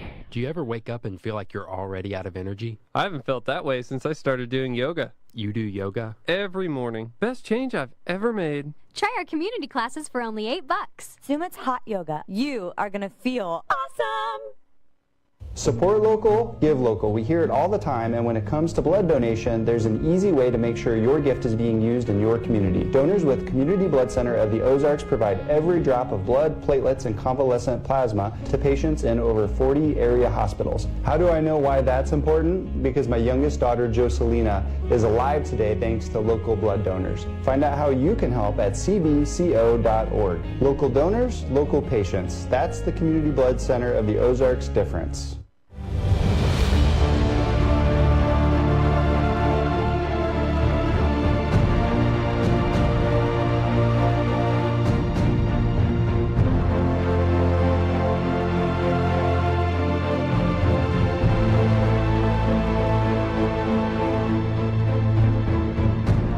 Final numbers for Branson starter Trey Turner. 5 innings. He allowed 1 earned run on 3 hits, struck out 11 batters, including the last 3 that he faced, and walked 1. It is bullpen time. It's the first Henry's Towing pitching change for the Nixa Suckers. They call on right-hander Mason Davis. He is originally from Harrisonville, Missouri, where he went to Harrisonville High. then played at Hannibal LaGrange College. Ended up moving to Springfield, going to Missouri State, settled down, got married, and so ended up finding the GRBL as a place to play baseball. He's sponsored by DSG Hot Seat Pressure Washing Equipment. Numbers for Davis, very good. 15 innings pitched. He has allowed just 3 earned runs on 10 hits. Struck out 4, walked 4, hit 4, a 1.80 ERA for the side armor. And something interesting here, gone back to the high socks. We've kind of seen him mix his choice of pants as the season has gone on, from full length to highs, but he is wearing the highs and the Aaron Judge inspired all black cleats this evening. Like the PF Flyer cleats on top of that. So Mason Davis briefly, I don't know what that was, went over and said something to the second baseman Alan Butterfield as the fish are sorting something out there. In my totally non-biased opinion, there's not enough high socks. Oh, stop it. In this league. Stop it, Nick. I thought you were a high socks guy, Brock. Only when I'm leading the league in stolen bases. I got to be more aerodynamic, but... So here's Tyler Rusk batting in the 4 spot for Branson. Tie ball game as we get ready to start the 6th, and Davis bends one into the zone. So yeah, that sidearm delivery, and it's a definite change in speed from what these Branson batters have been looking at for the last 5 innings with Logan Wiley. But when Davis's location is on, he is effective. He forces Rusk to get under one there and into the mitt of the shortstop Dobby Pizarro. It goes for the first out. And I would also like to say, Nick, it's not the high socks that bother me. It's the red hat with the red belt with the baby blue socks. Going on. That bothers me. That didn't happen okay. This year with the red Mavs jerseys. Okay. Also, I am not in charge of team color schemes, so... That's a fair point. Here's Toby Yorks. Davis ran one in. Spitz tried to frame it, but the plate umpire, Brian Lozano, not buying it. Toby tonight 1 for 2 with a single. Fielder's pretty straight away and deep as Yorks chops one toward the first baseman. Seth Burns had a decision to make. Davis covers the bag, and they beat former Rolla, Missouri tight end Toby Yorks by a couple of steps. Close play. Did you say tight end? He did play. He was a football tight end. I kid you not. So a lot of people don't know that. Back in a previous lifetime, I was a high school football announcer. I actually called a football game on the radio that Toby played in. Toby surprises me every year with a new story of what he's done in the past. He's always got something, man. Every year. He's one of those guys. Thomas McFarland, who's made some fine defensive plays tonight for the Showman, bats here. He's 0 for 1 with a sacrifice bunt and a ground out to third. So Ben Wade looking alive for the Suckers over on the hot corner. Davis tried to bend that one in, missing for ball 2. Be 2-0 for Thomas, who has drawn 7 walks in 9 games, and that hit him. So McFarland, not the way he wanted to get on, but he's on nonetheless. So that would make it 4 walks, 4 strikeouts, 5 hit by pitches. That's, you know, when you throw a lot of the breaking stuff, sometimes you miss inside and don't break. Bonk they go. Justin Parker now with a potential go-ahead run aboard for the Showman with 2 outs. Davis sends a little chili dipper into the zone for strike 1. You know, we talked about the velocity difference moving into middle relief here, but we've also got just quite a drastic arm slot difference too. Justin Parker swung out of the shoes and whiffed there for strike 2. So Davis could land a big shot here. Comes set with 2 away. The 0-2. Breaking ball, no, that's outside.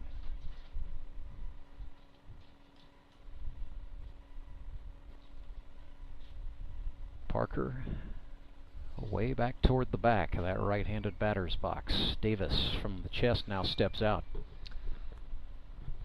I think timing-wise for the Suckers, too, this is a great part of the order for Davis to be pitching these guys with Rusk, Toby, and JP all being pitched to fastball hitting guys. Yeah, runner goes. Parker swings and fouls it off, so McFarland will have to retreat. I think, yeah, smart takeoff there from Thomas, but JP swung over the top of another off-speeder from Mason Davis. Activity in both bullpens. Tyler Abma throwing for the Showman.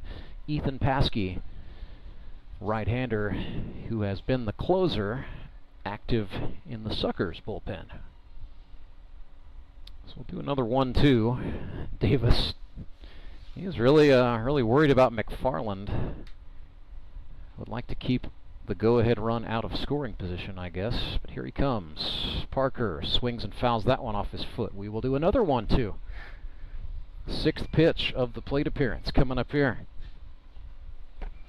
I don't know all Mason's repertoire as far as pitches, but the high fastball, even if it's about 78 right now, is going to play real nice against JP. And I don't want to root against JP. I've just played with him a lot and played against him a lot. Yeah. Another 1-2. Yeah, missed way inside. Parker got the hips back, so now we're back even 2-2. Have to feel like just the longer this goes, the more it benefits a veteran hitter like Parker. And then that one does miss high. So we are full up. Payoff pitch coming up here. This is critical. Runner goes. Parker swings and fouls it off. This plate appearance just will not finish. On a ball that probably would have hit him in the ankle, but he stays alive in there. One of those, if it looks close enough and there are 2 strikes, go ahead and swing at it kind of approaches. We'll do another payoff pitch here. Davis from the chest. Runner again goes. Got him looking, and Mason Davis, look at that. He is all jacked up. Coming off the mound like he just took down Godzilla. Goodness sakes. That is a huge out. 1-1 is the score. Suckers and Showman knotted up. Back with more of the GRBL 2024 championship. Acme Towing Company. That's too far away. Let Henry's do it. Nah, we're ready to close. Let Henry's do it. Henry's is ready to take your call right now. From compacts to semis, Henry is here to help 24/7. Save yourself the hassle and make us your first call. Henry's gets there fast, offering multiple locations to serve the Ozarks. When you're stuck on the side of the road, make the right call. Let Henry do it. Support local, give local. We hear it all the time, and when it comes to blood donation, there's an easy way to make sure your gift is being used in your community. Donors with Community Blood Center of the Ozarks provide every drop of blood, platelets, and convalescent plasma to patients in over 40 area hospitals. How do I know why that's important? Because my youngest daughter, Jocelina, is alive today thanks to local blood donors. Find out how you can help at cbco.org. Local donors, local patients. That's the Community Blood Center of the Ozarks difference.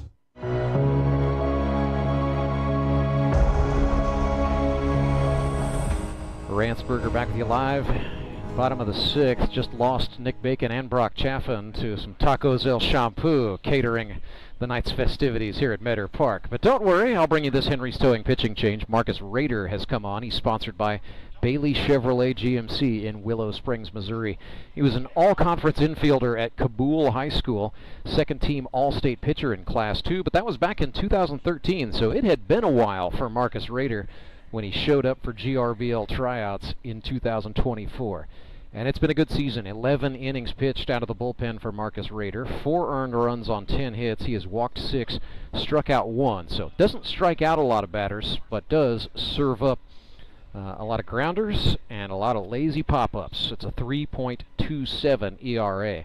Last time out against the Republic Locos in the semifinals, it was a little bit of a rough go. He allowed 1 earned run in 1 inning, gave up a hit, a walk, and his run was conceded on a wild pitch. So here is Courtney Spitz, the 2024 MVP. And if you are the Nixa Suckers tie ball game here in the 6th, a sense of urgency is beginning to kick in, and it starts with the player manager, Courtney Spitz. He is 0 for 2 on the night. Strikeout and a ground out to the shortstop. A league record 17 hits this season as he watches an off-speed pitch miss the zone high. It is 2-0. So Marcus Rader throws that one wildly. A little bit of a change of pace for the Showman, as they had been pairing him up with catcher Josh Wilbanks, who is the backup catcher for this team, but Rader for the last couple of games has been working with the starter Alex Bird, so a little bit of a battery change, and that perhaps alters the chemistry a little bit too. So another wild one is Rader walks Courtney Spitz, perhaps a side effect of being a little bit too careful. Nonetheless, Nixa now has its go-ahead run on, nobody out, and hey, the taco guys are back. Glad you could join us. Yeah, there's a baseball game going on in there. Distracted. They are we'll see how long we're back for. We still have tacos here, so. No, Tacos El Champo, very, very good. I enjoyed some grub in the pregame, and we are excited just about everything surrounding this evening. It's a good night. We've had a good crowd, and we're watching a good baseball game. 0-1 to Ben Wade. Courtney Spitz took off, and then a stutter step, and yeah, it doesn't matter. Showmen are indifferent as Courtney Spitz swipes second base, so he is now in scoring position, nobody out, and the very dangerous Ben Wade at the plate. Great job by Ben there taking that pitch. I know you give up the strike, but Spitz had a great jump on that ball. 0-2. Make it 1-2. So Ben Wade, the 2023 Rookie of the Year. I'm sure he would trade all the individual accolades if he could get his name on the Howard Bell Trophy tonight. 1-2 pitch, had to reach down for it. That is in the air to right. Chris Leggett is there to make the catch. Nice job by the Showman right fielder. Made that one look pretty easy, but it wasn't quite. Yeah, off the bat, almost looked like it was headed dead right center just for a gap, but really tailed off towards the right fielder. Yeah, I think Spitz maybe thought that ball was going to get down the right center gap too. Yeah. I mean, he didn't get back to tag, and now he's still stuck at second base. So Alan Butterfield also 0 for 2 on the night. Oh, Spitz took off there, but Butterfield skies it into center. Schuyler Carter is there to get it, and so Spitz, who got a great jump, has that great jump neutralized with a fly ball to the center fielder. So now 2 away, and a great chance for Rader to wiggle out of trouble here, facing Seth Burns. That's a good old school Southern Missouri battle here. You got Seth Burns from Stoutland and Marcus Rader from Willow Springs. Burns chops this one toward the third baseman. Charging in is Turner, whose throw to Tyler Rusk is in time to get the out. So Suckers strand one in scoring position, and we remain knotted up 1-1. Back with the stretch inning. After this, it is Grip and Rip Baseball, live and free on YouTube. I'm Nicole Cartmel with the Bank of Missouri. If you're in the market for a new home, you're probably spending a lot of time looking at real estate listings. But there's one main thing you need to do to narrow down your search. Get pre-qualified for a home loan. Mortgage loan officer Shannon Meisner is here. How does this help you to live well, bank well? Getting pre-qualified for a mortgage loan is definitely your first step. Pre-qualification allows you to determine early on how much money you can borrow to purchase a home in connection with your monthly budget. This way you know what homes to be watching the market for. We have lots of different loan options to fit everyone's unique needs. This way we can help you accomplish your homeownership dreams and goals. And the best part about pre-qualification is there's no cost. It's quick, easy, and it makes you a smart buyer. Thanks, Shannon. And of course, our mortgage loan officers like you are here to help you every step of the way. At the Bank of Missouri, we help you live well, bank well. The Bank of Missouri is an equal housing lender.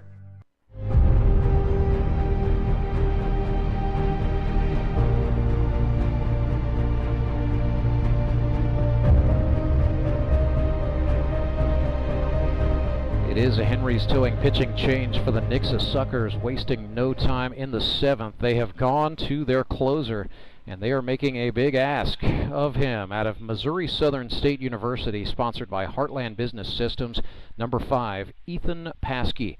So Ethan Paskey in his rookie year, 18 innings. He has allowed 5 earned runs on 8 hits, 27 strikeouts to 5 walks, and 3 hit batsmen. It's 2.50 ERA. He made 1 start all season long. It was back on September 15th, and it was against the Branson Showmen. It was because the Suckers were without Logan Wiley that day, as he competed in an ultra marathon the day before.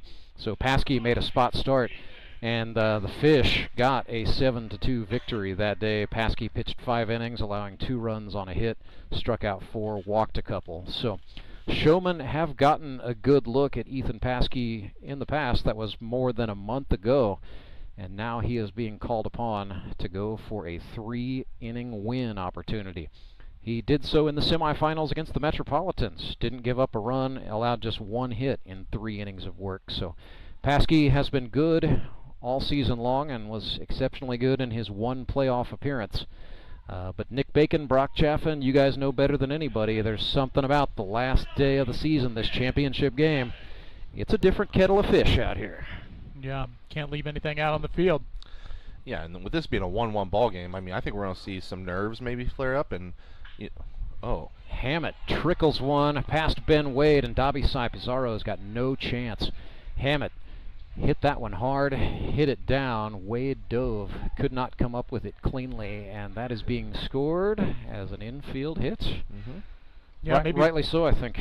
Yeah, I was going to say Ben Hammett maybe even knows that he can play on the nerves of some of the younger players. Yeah, he was wasting no time. I think he kind of was sitting fastball, got what he wanted, put on the screws. So here is Chris Leggett, the number 9 hitter in the Branson order. He looks at a fastball for a called strike. So Showman now have the go-ahead run aboard. 1-1 ball game in the top of the 7th. Paskey from the chest. Breaking ball swung on and missed. Well, we've talked a lot about just the variables in this game, everything from, weather to the order in which you use your pitchers. One thing we haven't talked a whole lot about is just the tenure of the individuals in the league. And so now as we sort of turn the game over into the second half, you've certainly got folks that have multiple championship wins under their belt on the Branson side playing to their advantage. Yeah, they know what to do, whereas the Suckers, most of them, have not been here before, as Ethan Paskey hit Chris Leggett right on the rear end. So now a man moves to scoring position. Runner on first and second. Nobody out, and up walks the league's all-time leader in base hits, Schuyler Carter. 1 for 3 on the evening. Got called out last time, trying to stretch a single into a double unsuccessfully. Will he stay aggressive if the ball goes into play here?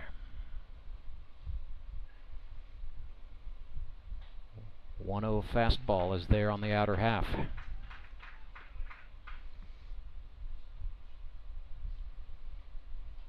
Definitely some Suckers fans coming alive in the seats below the press box. As Ethan Paskey fires a 1-1, that's down and in.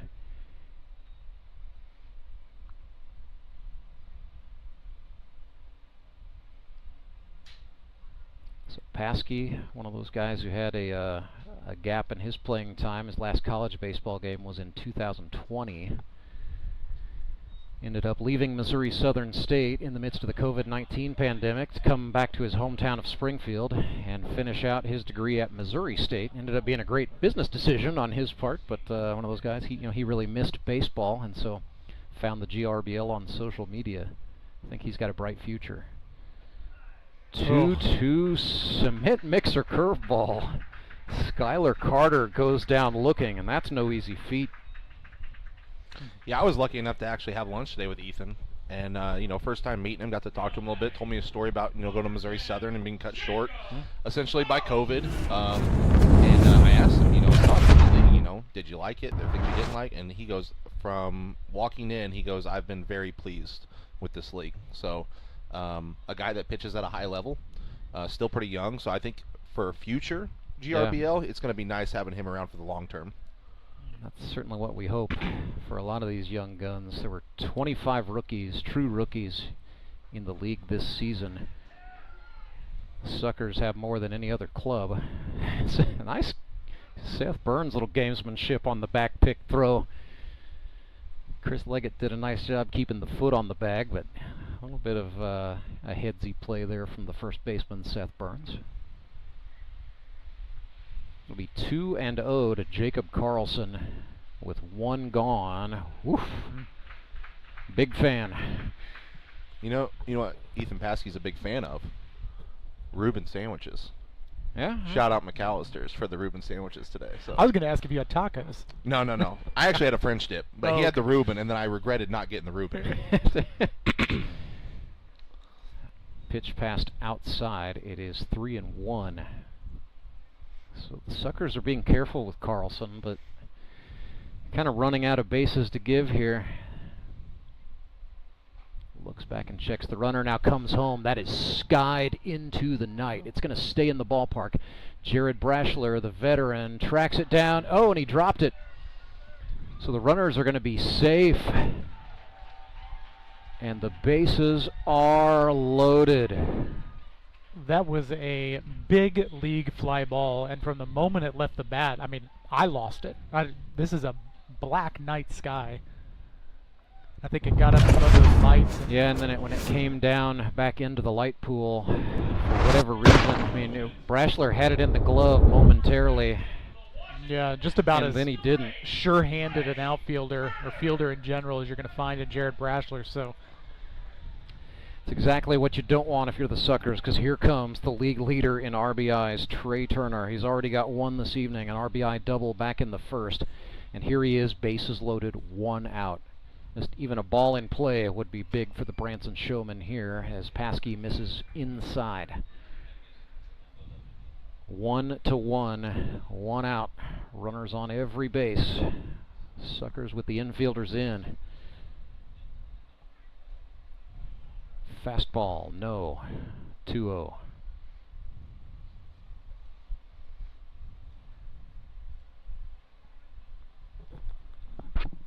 This is a tremendous opportunity for the Showman to turn this game on its ear.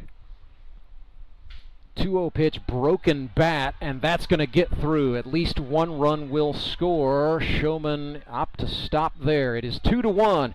Throwback got away from Spitz, but Paskey was backing it. 2-1. Showman take the lead on a broken bat RBI single from Trey Turner.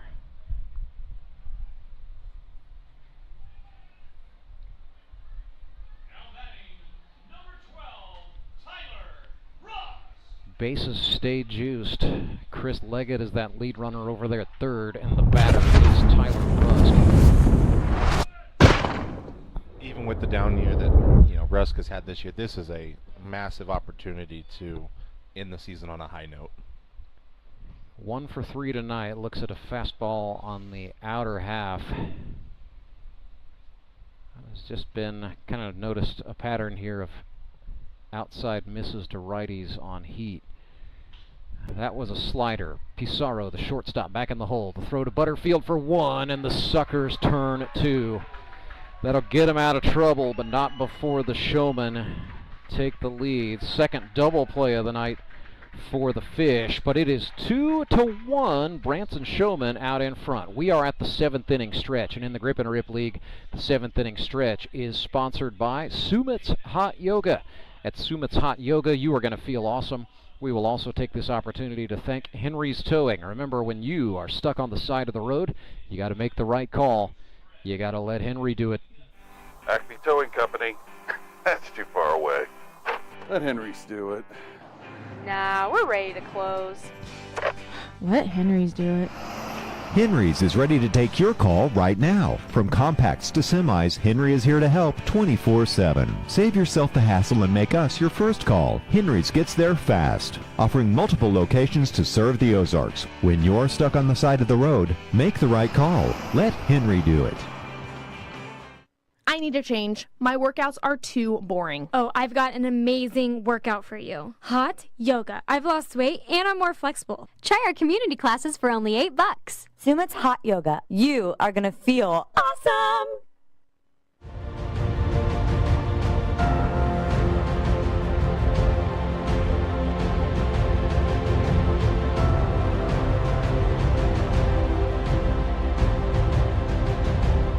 So Henry Henry's towing pitching change for the Branson Showmen on the other side of the 7th inning stretch. They will go to their franchise player. He is the 2023 Pitcher of the Year award winner.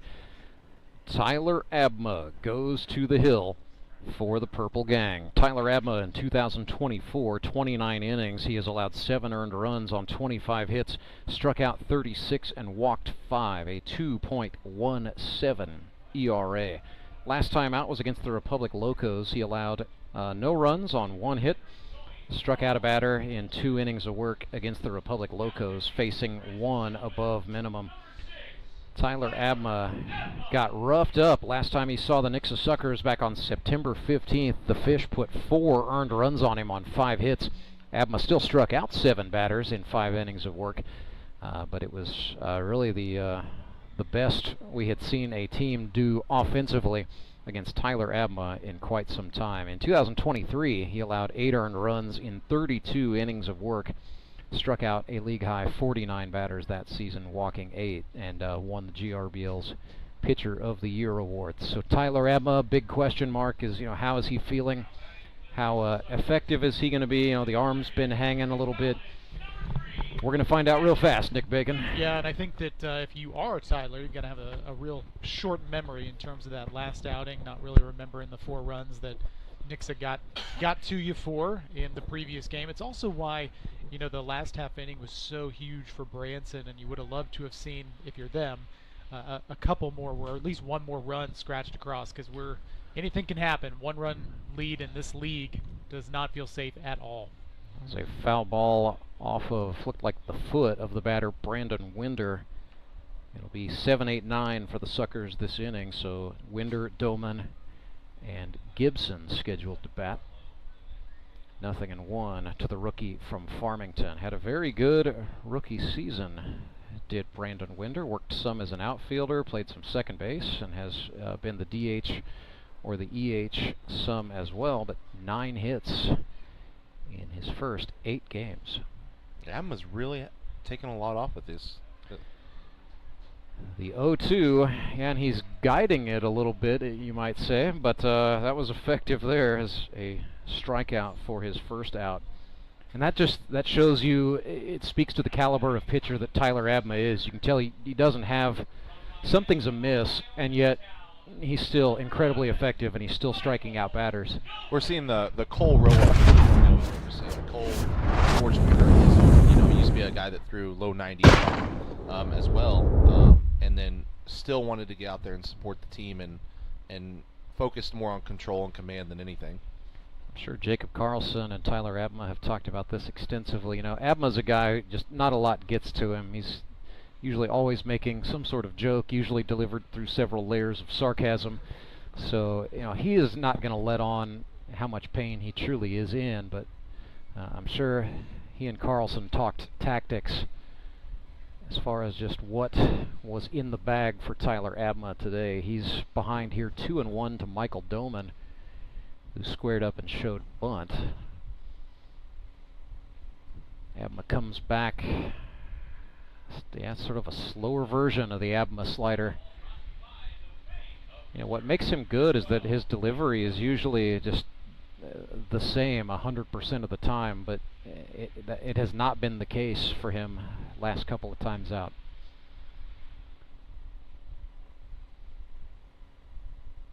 Two. That had enough zip to get Doman, so maybe Tyler Abma is even feeling a little better than he was letting on initially. Well, I think it's just, just to hammer home that same point that we're making, it's impressive to see when a pitcher like Tyler Abma just finds other ways to be crafty, other ways to be clever, everything from just the pacing of his pitches right now, even picking that up a little bit and playing with timing. There are other ways to get people out, even when you start to lose something like velocity. Put one in the dirt to Hayden Gibson to make it 1-0.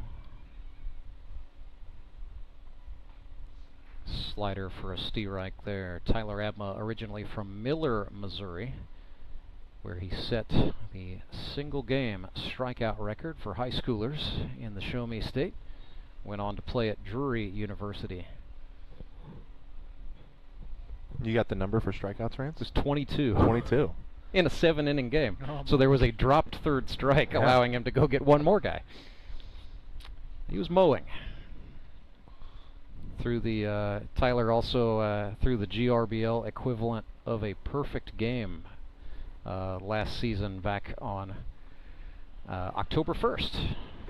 And that was against the Nixa Suckers, mind you, boys, as he gets Hayden Gibson on strikes. So maybe Tyler Abma's feeling just fine as he strikes out the side in the bottom of the stretch innings. So we will reconnoiter, come back, and bring you the 8th with the Branson Showmen leading the Nixa Suckers 2-1. I'm Nicole Cartmel with the Bank of Missouri. If you're in the market for a new home, you're probably spending a lot of time looking at real estate listings. But there's one main thing you need to do to narrow down your search. Get pre-qualified for a home loan. Mortgage loan officer Shannon Meisner is here. How does this help you to live well, bank well? Getting pre-qualified for a mortgage loan is definitely your first step. Pre-qualification allows you to determine early on how much money you can borrow to purchase a home in connection with your monthly budget. This way you know what homes to be watching the market for. We have lots of different loan options to fit everyone's unique needs. This way we can help you accomplish your homeownership dreams and goals. The best part about pre-qualification is there's no cost. It's quick, easy, and it makes you a smart buyer. Thanks, Shannon. And of course, our mortgage loan officers like you are here to help you every step of the way. At the Bank of Missouri, we help you live well, bank well. The Bank of Missouri is an equal housing lender.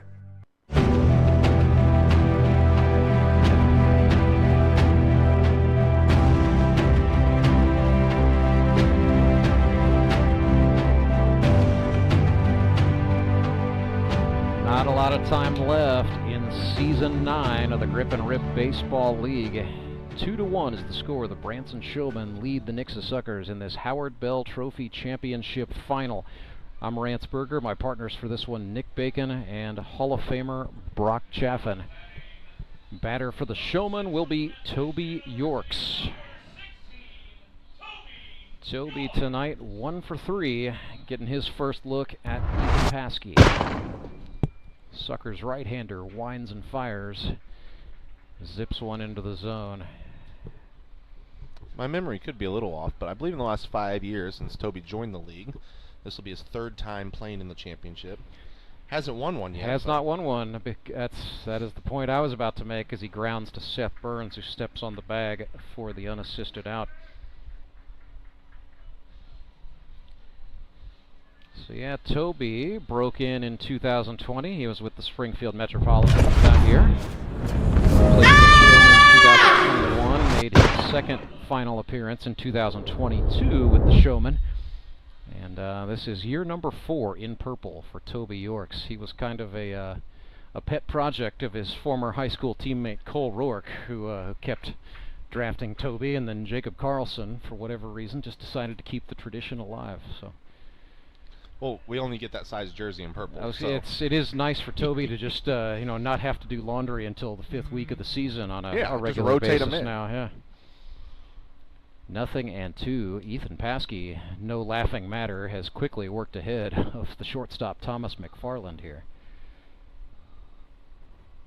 As McFarland fouled one back to the screen to stay alive.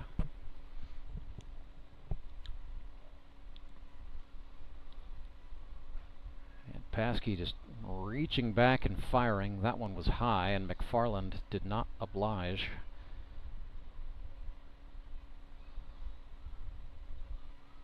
Tries the breaking pitch. There it is. It's just good mixing, good sequencing, and then good command of the slider by Paskey.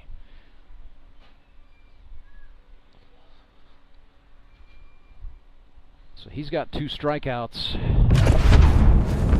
Batter is Tyler Abma. So this is Abma hitting in the stead of Justin Parker. So Abma 2 for 8 with 2 runs batted in this season. He has struck out once and been hit by a pitch. Abma, I'm sure I'm going to jinx him when I say this, but generally puts the ball into play pretty well. Yeah, he really does. But this is one of the downfalls of not having an EH or a DH in your lineup, where once a guy comes out, the pitcher will have to hit for himself when you start a guy like Trey Turner. But no, Abma's no slump up there. I mean, he can handle himself just fine. He's worked back even, 1-1 with Ethan Paskey. I just appreciate that his walk-up song is "Go the Distance" from by- one of the better Disney movies. By Michael Bolton, yeah. my And that Tyler said his son picked that out, so his son's apparently a big Hercules fan. You know, that I wonder if that was also his walk-up song when he threw the perfect game. It was not. Oh man, I don't remember what he had, but missed opportunity there. I remember that it was new as I was looking at the spreadsheet of. I even sent Tyler a message and I said, "Michael Bolton, really?" And he said, "I just let my son pick the song." That's a good one. I don't know if I'm brave enough to let my girls pick my walk-up song. Absolutely not. Absolutely not. I don't know what that would result in. But who had Baby Shark one year? That sounds like something Harrison Waters would do. Brashler had the Mario theme from his boys. Yeah. I'm pretty sure if I asked Henry to pick one out for me, it's Happy Dance from Elmo. Yeah. So I'm not sure that one's going to fly for myself. My kids are big on Baby Shark right now, so I'm definitely living under the ocean quite a bit. I'd probably have Elsa would be belting something. Yes. We'll just 3 girls. We'll just go ahead and keep it here, middle of the 8th. 2-1 is the score. Branson Showmen lead the Nixa Suckers. Where are you going, Brock? I said we're keeping it here. Put the headset back on, friend. We're talking Disney movies. We're going here. So Nick, go ahead. No, go ahead, Rance. Oh, in seriousness, I want to say a big thank you to everyone who has supported Grip and Rib Baseball all season long. We know we've got viewers from all over the United States, and then outside the U.S. We've had viewers from Venezuela and Canada this season, and like I said, all 52 states, so it's great. Yeah. Counting Puerto Rico and the Upper Peninsula of Michigan is 51 and 52, in case you were wondering. Oh, that's a different state. Yeah. Okay. my mom grew up 60 miles south of the Upper Peninsula in Boyne Falls, Michigan. So we've been up there a few times. I guess it is kind of its own little thing. It is beautiful country, but yeah, first thing you get up into the UP. If you stop at a gas station, they've got the refrigerator magnets for sale that say the 51st state. So it's good enough for me, man. So Tyler Abma back out to work for the Branson Showmen. Live streaming coverage all season long, brought to you by Central Bank of the Ozarks, Central Bank Company, an equal housing lender, member FDIC. So big time opportunity here for the Nixa Suckers. They are at the top of the order. It'll be Dobby Sai Pizarro. Sure, his father Ramon watching along in Florida, Puerto Rico tonight, followed by Jared Brashler and Courtney Spitz. If you're the Suckers, it's go time, boys. Yeah, this is the part of the lineup that's got to go right now. Abma, brought Pizarro down to a knee with the off-speed stuff. And yeah, no question, Dobby Sai Pizarro was swinging and swinging big. Yeah, it'll be interesting to watch these Nixa batters, just because we're also getting into the later stages of a high tension game, and you just start to wonder if folks are going to start pressing just a little Frustrations perhaps starting to mount as Pizarro has fallen behind 0-2. Tyler Abma comes down the hill looking. That is 4 consecutive strikeouts for Tyler Abma. Well, we mentioned 22 in a game. He was also a first-team All-State selection at Miller with 177 for the season. Had 74 strikeouts during his time at Drury University and 116 innings of work. There's Jared Brashler, went to the Crosstown College Evangel. And the Suckers now with just 5 outs left to give.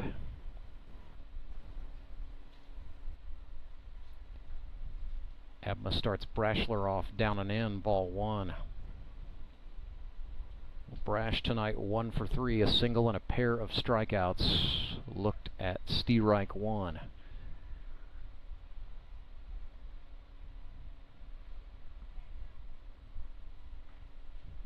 It's just crafty. I'm convinced there's nothing wrong with Tyler Abma. He looks This feeling is all great. just a show. Yeah.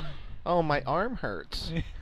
We've been hoodwinked. The 1-2. And 86 painted on the inside corner. How many called strike 3s have we seen tonight, just from Well, both sides? That was back-to-back looking strikeouts. That is now 5 Ks in total in a row for Abma. Courtney Spitz. I mean, yeah, at this point with 2 gone, You've got to show your team that Tyler Abma is mortal at this point. Swings and lifts one. That is way up there. McFarland, the shortstop, ranging Spitz, I would back. go ahead and run. Oh, yeah, and down. Yeah, another one lost to the lights. Karlson, the left fielder, ended up with it. And Courtney Spitz is going to be safe at first base. Well, you take your base runners any way you can get them at this juncture. If you are Nixa, the tying run is now on. I think Spitz may be kicking himself a little bit for not running out of the box there and being in a scoring position for Ben here. Well, Tyler Abma and the Showman don't do anything to hold him. Spitz could try to run for scoring position, perhaps. Was that scored a hit, Rance? That was scored a hit. So that's 18 on the year? That is 18 for Courtney Spitz on the season. Tack it on. Breaking ball, Ben Wade fouled it back. It's kind of a shame that we don't get the post-game locker room interviews, because I'm curious what this sky looks like. We've had two balls that have gotten up there and been lost in the lights or lost above the lights, or. Oh, and Wade fouls that one off. Well, I can tell you, Nick, there's, from the weatherman's perspective, it's totally clear skies, so a high visibility, as the aviators like to say. But what that means is, there's no no clouds for the light to reflect off of and provide a whole lot of contrast. So, once that ball goes up above the lights, it seems to me as if it is just vanishing up there. Yeah. As the aviators say, did Jared Brashler teach you that one? He did. And Tyler Abma just taught Ben Wade slider for a strikeout. 6 strikeouts for Tyler Abma. Branson Showmen maintain a 2-1 advantage. We are going to the 9th, back with the conclusion of the ball game, perhaps. It is Grip and Rip Baseball, live and free, right here on YouTube. I'm Nicole Cartmel with the Bank of Missouri. If you're in the market for a new home, you're probably spending a lot of time looking at real estate listings. But there's one main thing you need to do to narrow down your search. Get pre-qualified for a home loan. Mortgage loan officer Shannon Meisner is here. How does this help you to live well, bank well? Getting pre-qualified for a mortgage loan is definitely your first step. Pre-qualification allows you to determine early on how much money you can borrow to purchase a home in connection with your monthly budget. This way you know what homes to be watching the market for. We have lots of different loan options to fit everyone's unique needs. This way we can help you accomplish your homeownership dreams and goals. And the best part about pre-qualification is there's no cost. It's quick, easy, and it makes you a smart buyer. Thanks, Shannon. And of course, our mortgage loan officers like you are here to help you every step of the way. At the Bank of Missouri, we help you live well, bank well. The Bank of Missouri is an equal housing lender. Acme Towing Company. That's too far away. Let Henry's do it. Nah, we're ready to close. Let Henry's do it. Henry's is ready to take your call right now. From compacts to semis, Henry is here to help 24/7. Save yourself the hassle and make us your first call. Henry's gets there fast, offering multiple locations to serve the Ozarks. When you're stuck on the side of the road, make the right call. Let Henry do it.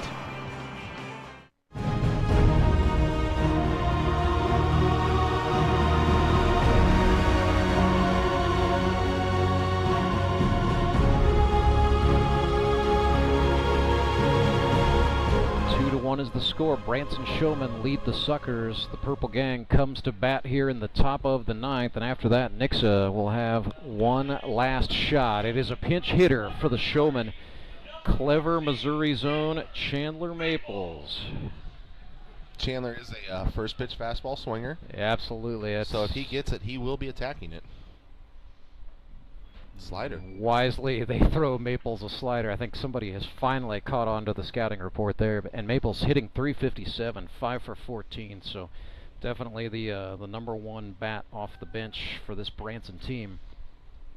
Playing in his second championship final, he appeared in this game a season ago with the Locos. They came up on the losing end. So Chandler Maples saw him before the game, said, "How you feeling?" He said, "I am thrilled to be back here. I want to win this one." Chandler Maples, one of those guys who has hung around the league. He wants this so badly. The 1-2 swung on and sent off into the night. Foul. Love this for Maples. He's a science teacher and a coach at his alma mater, Clever High. Another 1-2 from Paskey, and another spoiler. This one into his own dugout, sending his teammates scattering every which way. There is nobody sitting in the Branson dugout. They are all up on the rail. So third 1-2 pitch coming to Maples. Got the wood to it, a one-hopper to the second baseman, and Alan Butterfield is there to get the first out for the Suckers. You know, in between batters, I do want to bring up the fact that Justin Loudon, yeah? Is this his 4th or 5th straight? This is his 4th consecutive championship game. Okay. If the Showmen win this, it would be 4 consecutive bells. In a row, yeah. So I know his playtime's been that, limited. Justin Skinner. I know his playtime's been a little limited the last few games, but nonetheless, name he's would still still there. go on it, yeah. Fruit snacks. Legend of the fruit snacks. Seems like maybe Jacob Karlson knew something we didn't. It'll be 0-1 to Chris Leggett. Everybody thinks he really just likes fruit snacks, Nick. And I don't know if you had the chance to play with him. I was a part of what yeah, the Mavericks. Okay. Yeah. So I go out to do a mound check on him one time, and I said, "Are you okay?" He goes, "Yeah, I'm just trying to get a grip." And he reaches in his back pocket because he's got sticky gums, like gummies. Yep. Getting sticky grip off of it, and proceeded to strike the next guy out. And I'm like, this guy's out using spider tack on his Sour Patch Kids. The sugar, the buildup of sugar on his fingers to get a grip. I'm like, I mean, is it legal? Is it not? Well, it's tasty. Yeah, it sure is. Paskey put Chris Leggett down on strikes. Schuyler Carter lifts one in the air. That is right on the foul line. Into fair territory it goes. Seth Burns hangs on. It is the commercial-free 9th inning brought to you by Henry's Towing. When you're stranded on the side of the road, you got to make the right call. You got to let Henry do it. And guys, it is flat-out do-or-die time for the Nixa Suckers.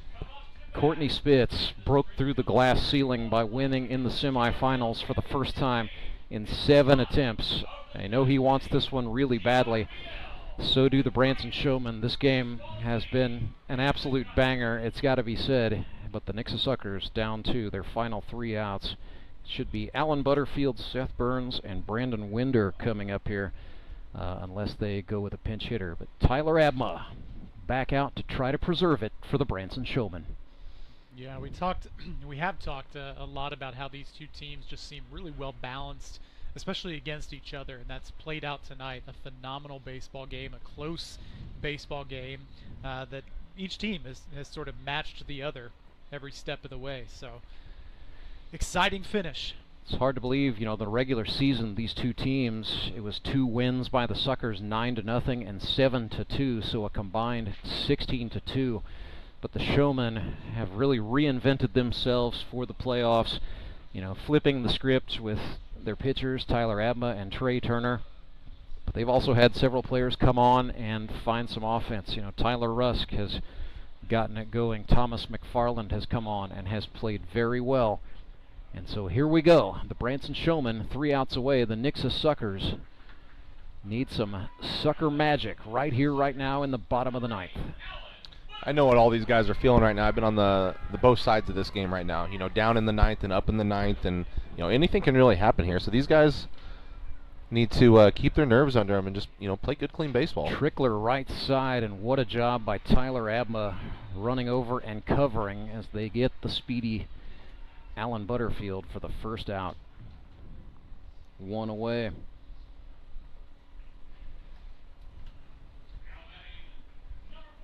And it will be Seth Burns, so nothing doing in the way of pinch hitting here. Burns 1 for 3 on the night. He's got an RBI. That came all the way back in the 2nd inning. Looks at a pitch outside, ball 1.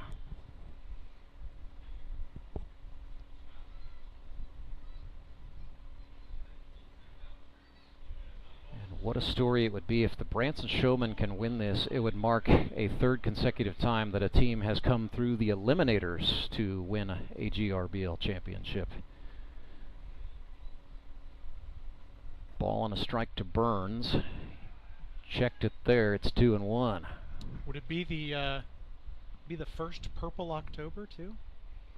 Would be. Right.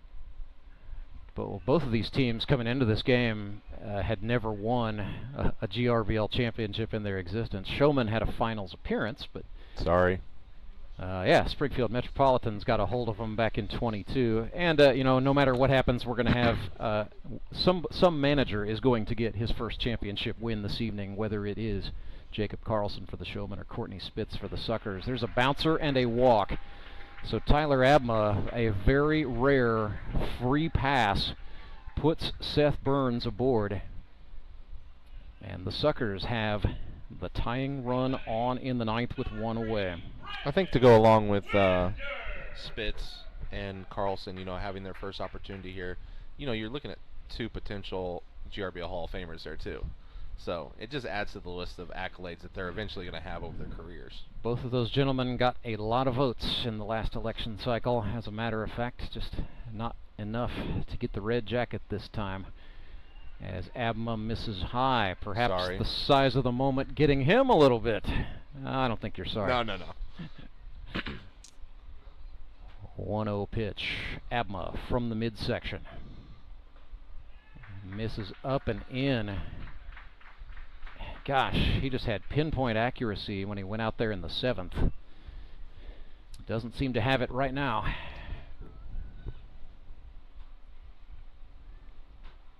That is a called strike on the inner half.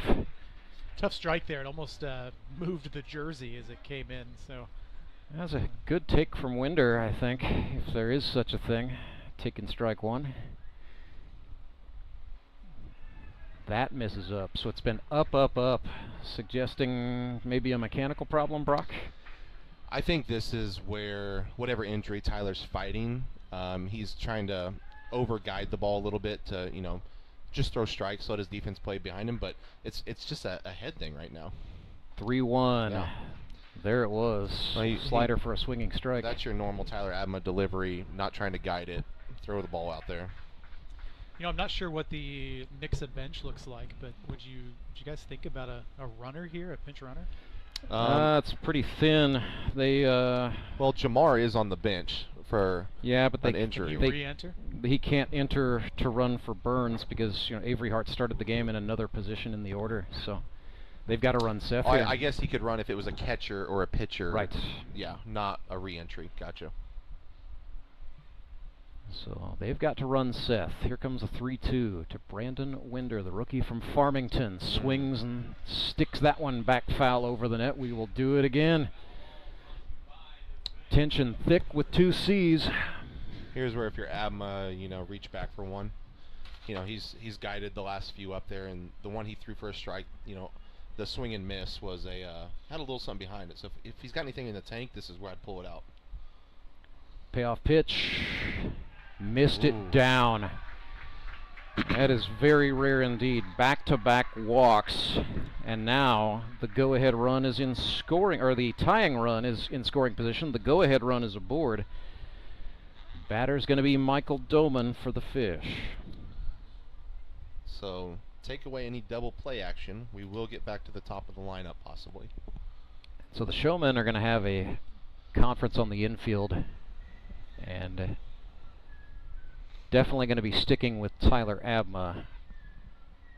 This has got to be a, you know, what are we doing, what's the situation type of chat. Always something about those last three outs. Oh man, they're tough. That's the hardest three outs to they're get. tough. Always something. So here comes Michael Doman walking into left-handed batter's box, and keep in mind only one out on the board, so ball in play to the right side might even do some good. I think if Spitz has talked to him, he needs to be bunting right now. Abma looks back at the lead runner, and Doman does bunt. That's going to dribble foul. There's your bunt for a hit attempt. This next one is going to be get it down, bunt.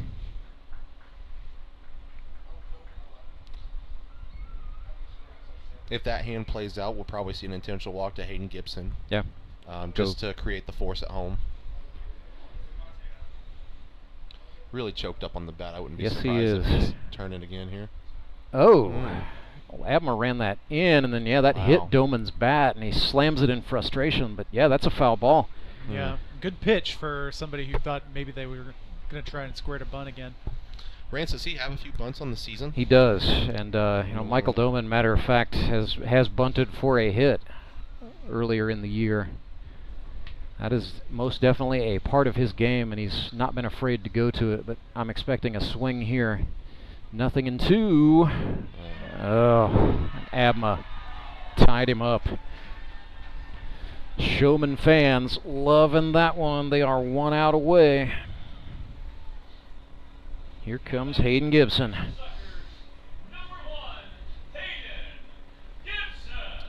It'd be great to see Hayden, catch one here and get out of that slump that he's been in. But, I think the real question is on a hit, do you send Seth Burns from second? Going to be a judgment call in the moment, and I noticed Courtney Spitz, not usually the third base coach, but he's in that box right now, so he wants to be the one to make the call. You have good arms throughout the outfield, but again, it's the tying run. 0-1 to Gibson. Abma fires. That's a called strike on the outer half, and here we go, the Branson Showmen. It's a team mixed up with a couple of Hall of Famers, some future Hall of Famers, and some newcomers who have come on at the right time. Abma from the belt misses up and in, and the runners go. Uncontested. So the Suckers now have the go-ahead in scoring position, and the Showmen are going all in on trying to get Gibson here, the 1-2. Tyler Abma winds and fires. Got him on strikes, and the Branson Showmen have won the 2024 Grip and Rip Baseball League Championship. They will get the Howard Bell Trophy. They defeat the Nixa Suckers 2-1. Final score, 3 shutout innings by Tyler Abma, as he is today's winning pitcher. What a performance by Tyler Abma, and what a job by the Branson Showmen coming in against a team that had scored more runs than anybody and had allowed the fewest runs all season long. It was a team that they had lost to twice previously. Jacob Karlson gets his first championship as a manager. The Branson Showmen are the champions. Yeah, all-around great game from the Branson Showmen. Coming into this game would have been considered the underdogs, but didn't let it show. Going to have to go splitsies, I think, on the Elite Promotions Elite Performer of the game tonight, boys. Trey Turner pitched 5 innings, allowed 1 run on 3 hits, struck out 11 and walked 1. He was also 2 for 4 at the plate with 2 RBIs, including the game winner. But I'm going to make him share it with today's winning pitcher, Tyler Abma. Struck out 7 batters, got the victory across 3 shutout innings, allowed 1 hit, walked 2, made it a little bit interesting in the 9th. But that final strikeout was certainly a huge one, as Tyler Abma is the winning pitcher for the Showmen. So Tyler Abma and Trey Turner, your Elite Promotions Elite Performers of the game.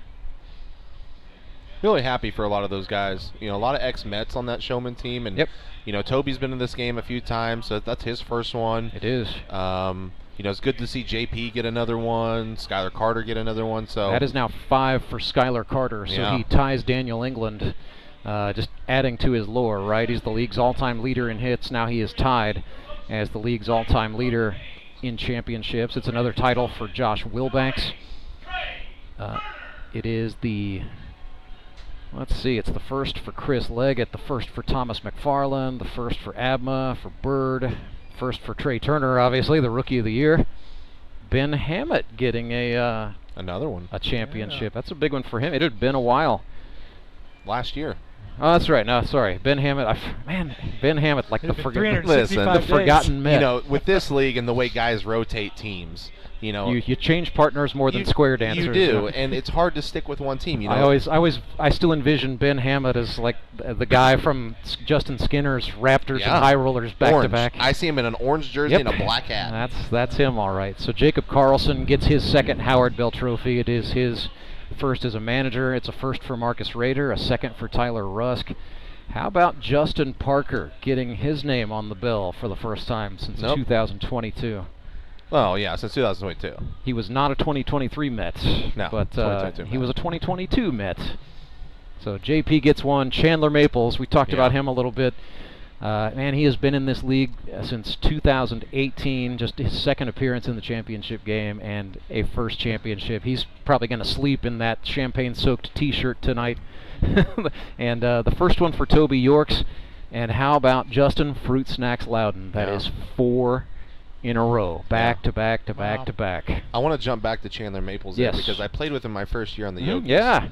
The second year, he didn't make a team. It was undrafted. He did not make a team. And then my first year as a manager of the Mets, I took him again, and I told him, I'm like, listen, dude, like, you're good enough to play in this league. Like, I don't know why you didn't make it last year, but when you get opportunities, take advantage of them. I go, you know, don't fall behind, swing early. And I really think since kind of that year, he's had good years. He's had he's like a fine wine. He's gotten better with age. Yeah. Really had a breakout in 2023 with the Locos. Made it all the way to the title game with 7 hits, and then second time's the charm with the Branson Showmen. This is for a guy like Chandler Maples, who's been a little bit of a journeyman. You know, he tends to go from club to club. You love that for a guy like Maples, and like I said, he's sleeping in that shirt tonight, and they may need to get a sub teacher for him tomorrow morning. So we are setting up down on the concourse. That's going to be interesting, kind of getting way up close and personal with the fans. But this is watch out for those flying bottles. Tony likes to start throwing things. Yeah, and then some corks may go flying as well. Tacos, a little champagne. And for the Nixa Suckers, man, they're going to finish out this season 7 wins against 2 defeats. Mathematically speaking, in terms of total victories, the best team of all time was the 2021 Mavericks, who went 8-1. So the Suckers were trying to equal that, but I'm sure if you were to talk to Courtney Spitz right now, he would tell you, it doesn't matter, we didn't win the championship. But, there are a lot of players, a lot of young, talented players on this Nixa Suckers group who have some solace to take. I'm sure they won't do it tonight, but they've got a lot to be proud of as they go back and look upon this season. So I hope we see every single player off of this Nixa roster back out here to come out for Season 10 of the Grip and Rip Baseball League. But we're not ready to worry about that yet. Jacob Karlson came prepared. Looks like he's got some ski goggles there. I don't know if those are ski goggles or are they BMX goggles. Are they lab goggles? I'm not. They look a little small, but nonetheless, they're going to do the job. They're going to do the job. Look, when you win a championship, you can do what you want. Looks like Toby's definitely got the lab goggles on. I don't know. Yeah. That is a heck of a visual right there. Toby Yorks, ladies and gentlemen. I'll be interested to see how much he sprays and how much he sprays on his buddies. So everybody working the cork. This is good leadership from some of the guys who have been there before. I always get a kid. There's always somebody who has a hard time opening the bottle. Gosh, that was me and so in then 2019. so you see like a late cork come in, a minute later. There's always the premature guy too. Yes. There's a video of me in 2019 struggling with the cork, dropping the bottle, picking it back up, struggling some more, and then being the final pop. I wonder if the groundskeeper around here said, "Don't spray champagne on my new field." Yeah, I think that's exactly what was said. That is why the boys are down on the concourse right now. Nonetheless, right. Rusk has got some good ski goggles on. This is going to be a sweet taste. Yeah, T. Rusk came prepared. And Schuyler Carter's got some down there. I see him running down. Well, what is Justin Parker just put his sunglasses on? That's an interesting choice. All right, boys. That's a bold move, Cotton. Let's see if it pays off. The Branson Showmen, your 2024 Season 9 Grip and Rip Baseball League champions about to savor the sweet, sweet taste of victory. Tony Lewis, GRBL commissioner, down there with the guys, congratulating the showman and manager Jacob Karlson. This is an important ritual. He's going to pick up the bell off of the pedestal. He will ring the Howard Bell Trophy. And that will be the signal for the bubbly to start flying.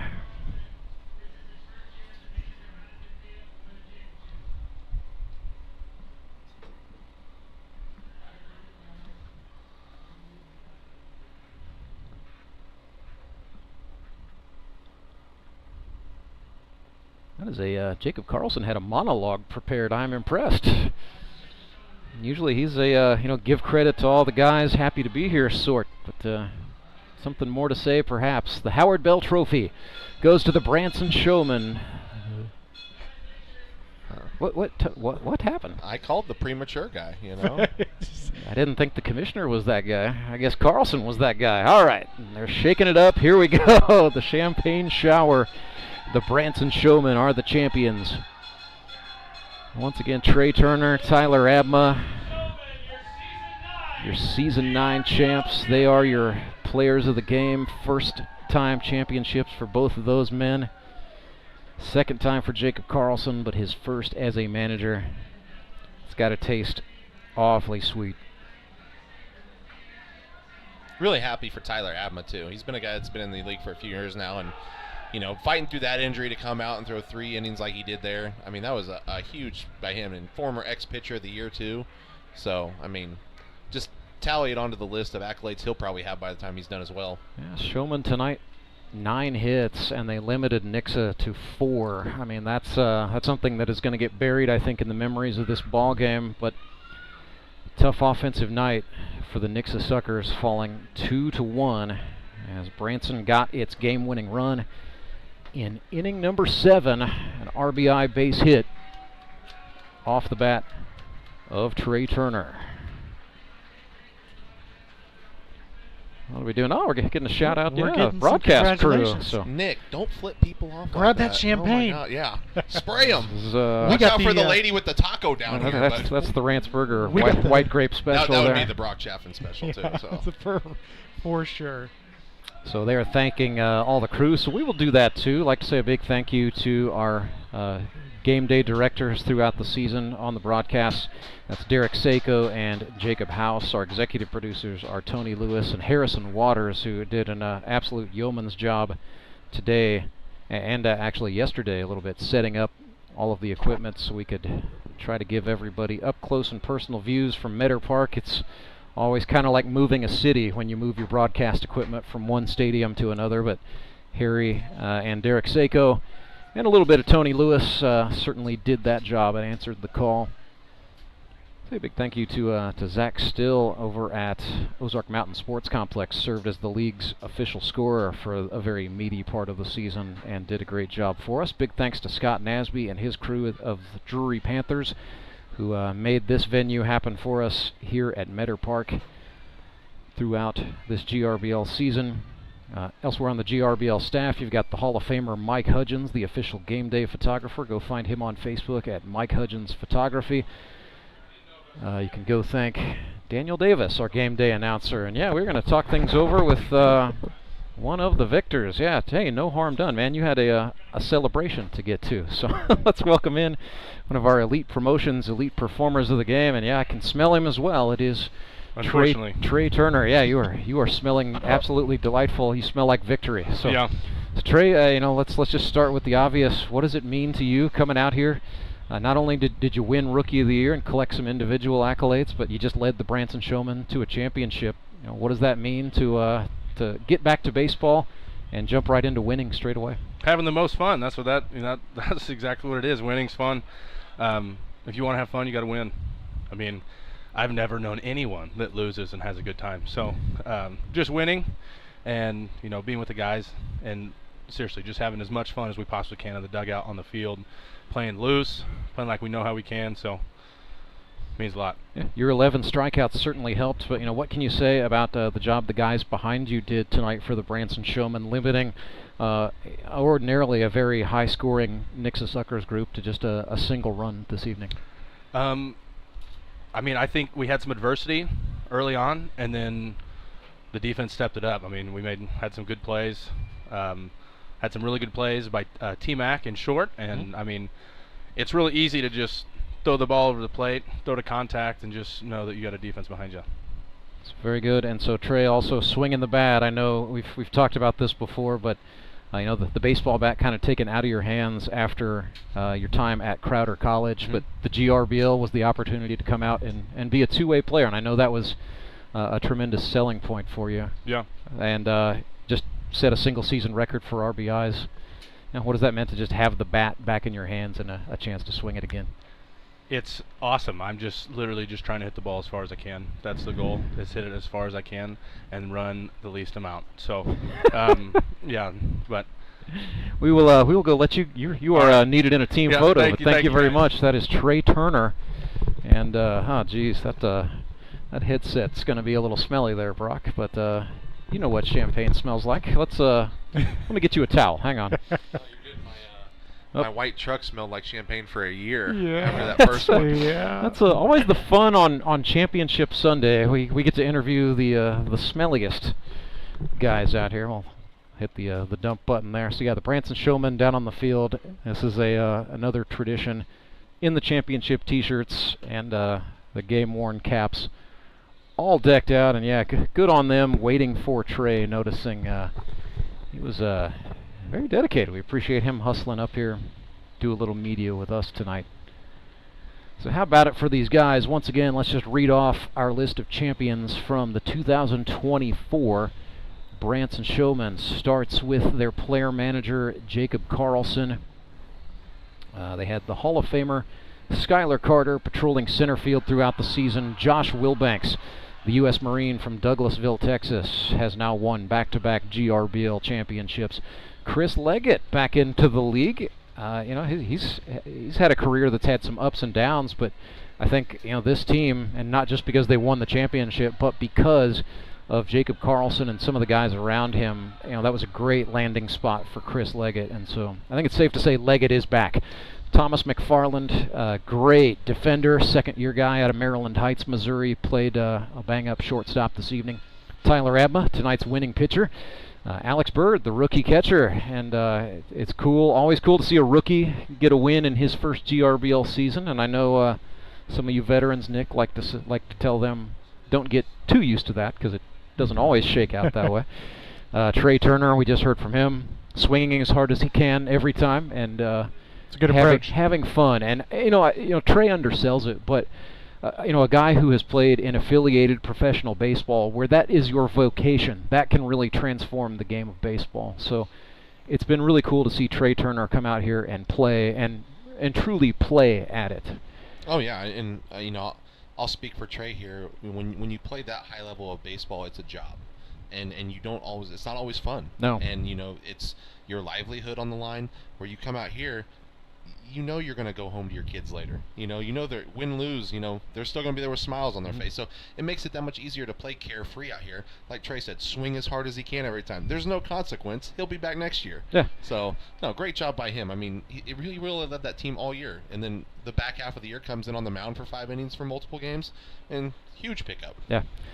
Absolute beast. Ben Hammett getting his 4th Howard Bell Trophy. Jacob Karlson, who we will talk to in a moment, gets his 2nd. Marcus Rader, the rookie from Willow Springs, gets his 1st. Tyler Rusk, his 2nd Howard Bell Trophy. Played a tremendous first base all season long.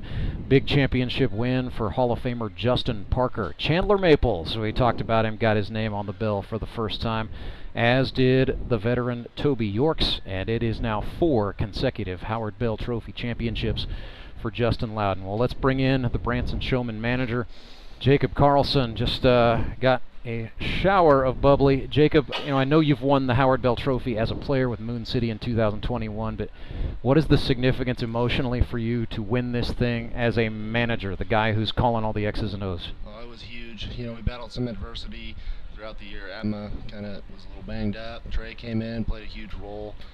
going those 5 innings for us week in, week out.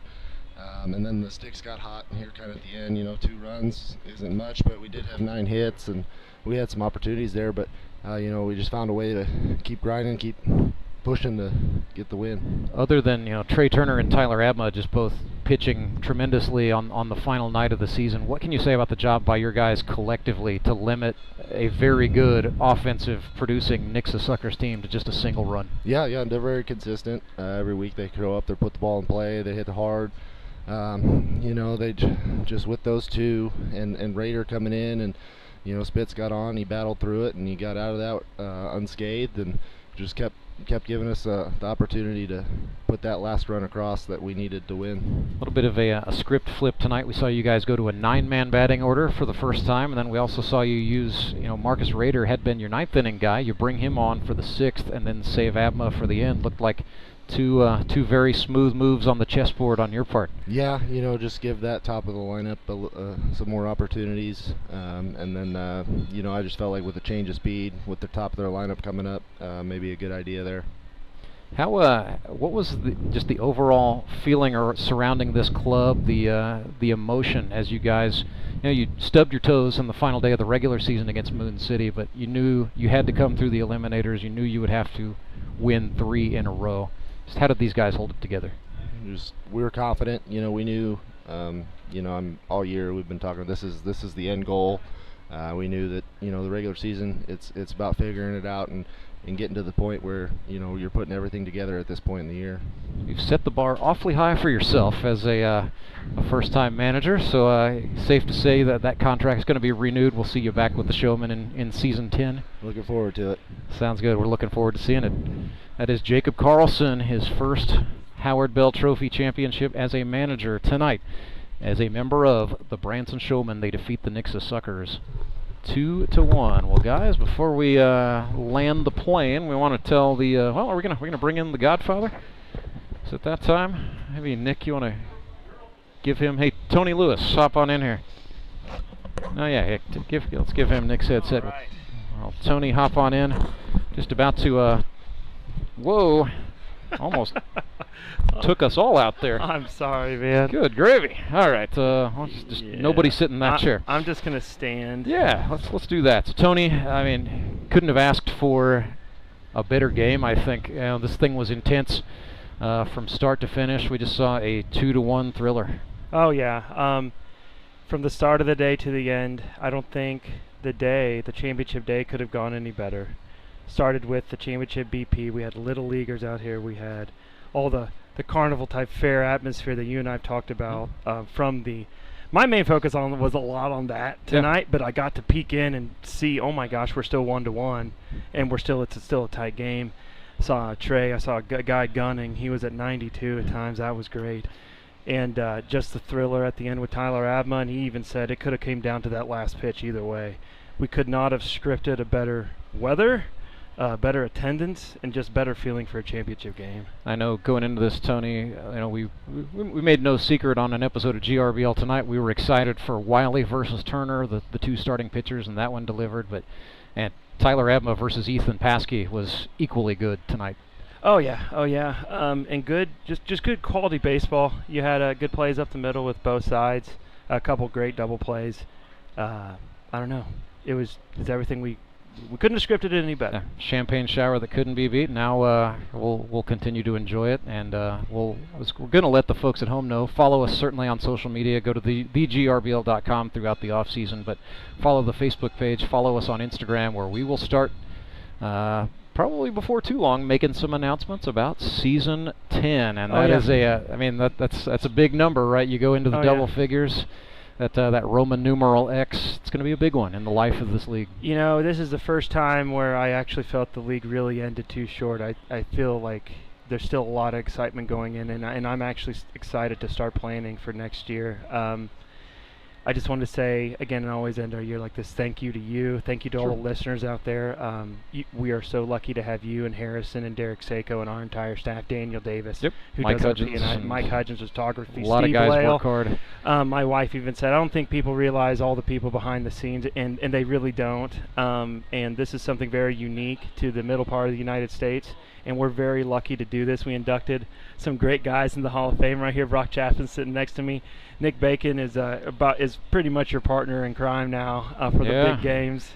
It's big game Bacon. We just, I'm sure big game Bacon would like to be playing in this thing next time by. So we'll see what he can do. But and I mean, it really goes, Tony. I think it speaks a lot to just the culture you have created, not just with the players, but surrounding the league. I mean, all the way to the people who work the gate and the concession stands, like Mike and Vonda Holland and Susan Schaefer. And Mike, I mean, when you have those types of people on the front lines serving as ambassadors for the organization, and it's like like Susan, I think, has become close friends with my wife and family. It's crazy. We are not only a brotherhood on the field, but we are also a tight-knit family on the staff end, and I could not be more thankful. I know this is it seems like there's a lot of people involved, but there really isn't too many. It's just not as many people working really, really hard. A lot of belief and a lot of work. Exactly. I think is the best way to say that. So thank you, and thank you to all the listeners out there, and what a hell of a year. I'm going to say that. What a hell of a year and what a hell of an ending. I think that's a fair thing to say. So he is the commissioner, Tony Lewis. Tony, we'll let you go because I know the work never stops for you. But yeah, like we said, folks, before we wrap it up, we will bid farewell to Nick Bacon and Brock Chaffin. Guys, thank you so much for being part of the experience and watching the game with us tonight.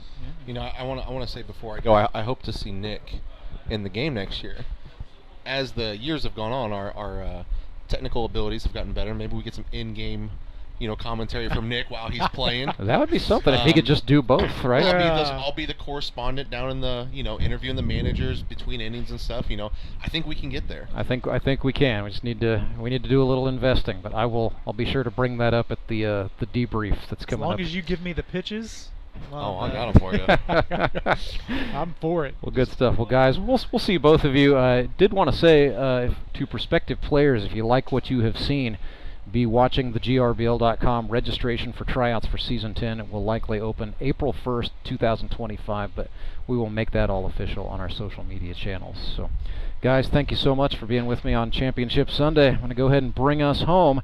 For all of us here at the Grip and Rip Baseball League, we say a big, hearty congratulations to the Branson Showmen, your 2024 GRBL champions. They defeat the Nixa Suckers 2-1 behind top-flight pitching performances from Trey Turner, Marcus Rader, and Tyler Abma, and then Trey Turner delivering 2 big RBIs, including the game winner. So the Showmen are the champions for the first time in franchise history, and the first time for several of those guys. Big congratulations to all of those involved with the Purple Gang. Big thank you to from all of us involved here at the Grip and Rip Baseball League. Tonight's game directed by Jacob House and Derek Saiko. Our executive producers are Tony Lewis and Harrison Waters. My name is Rance Berger. Wishing you good night.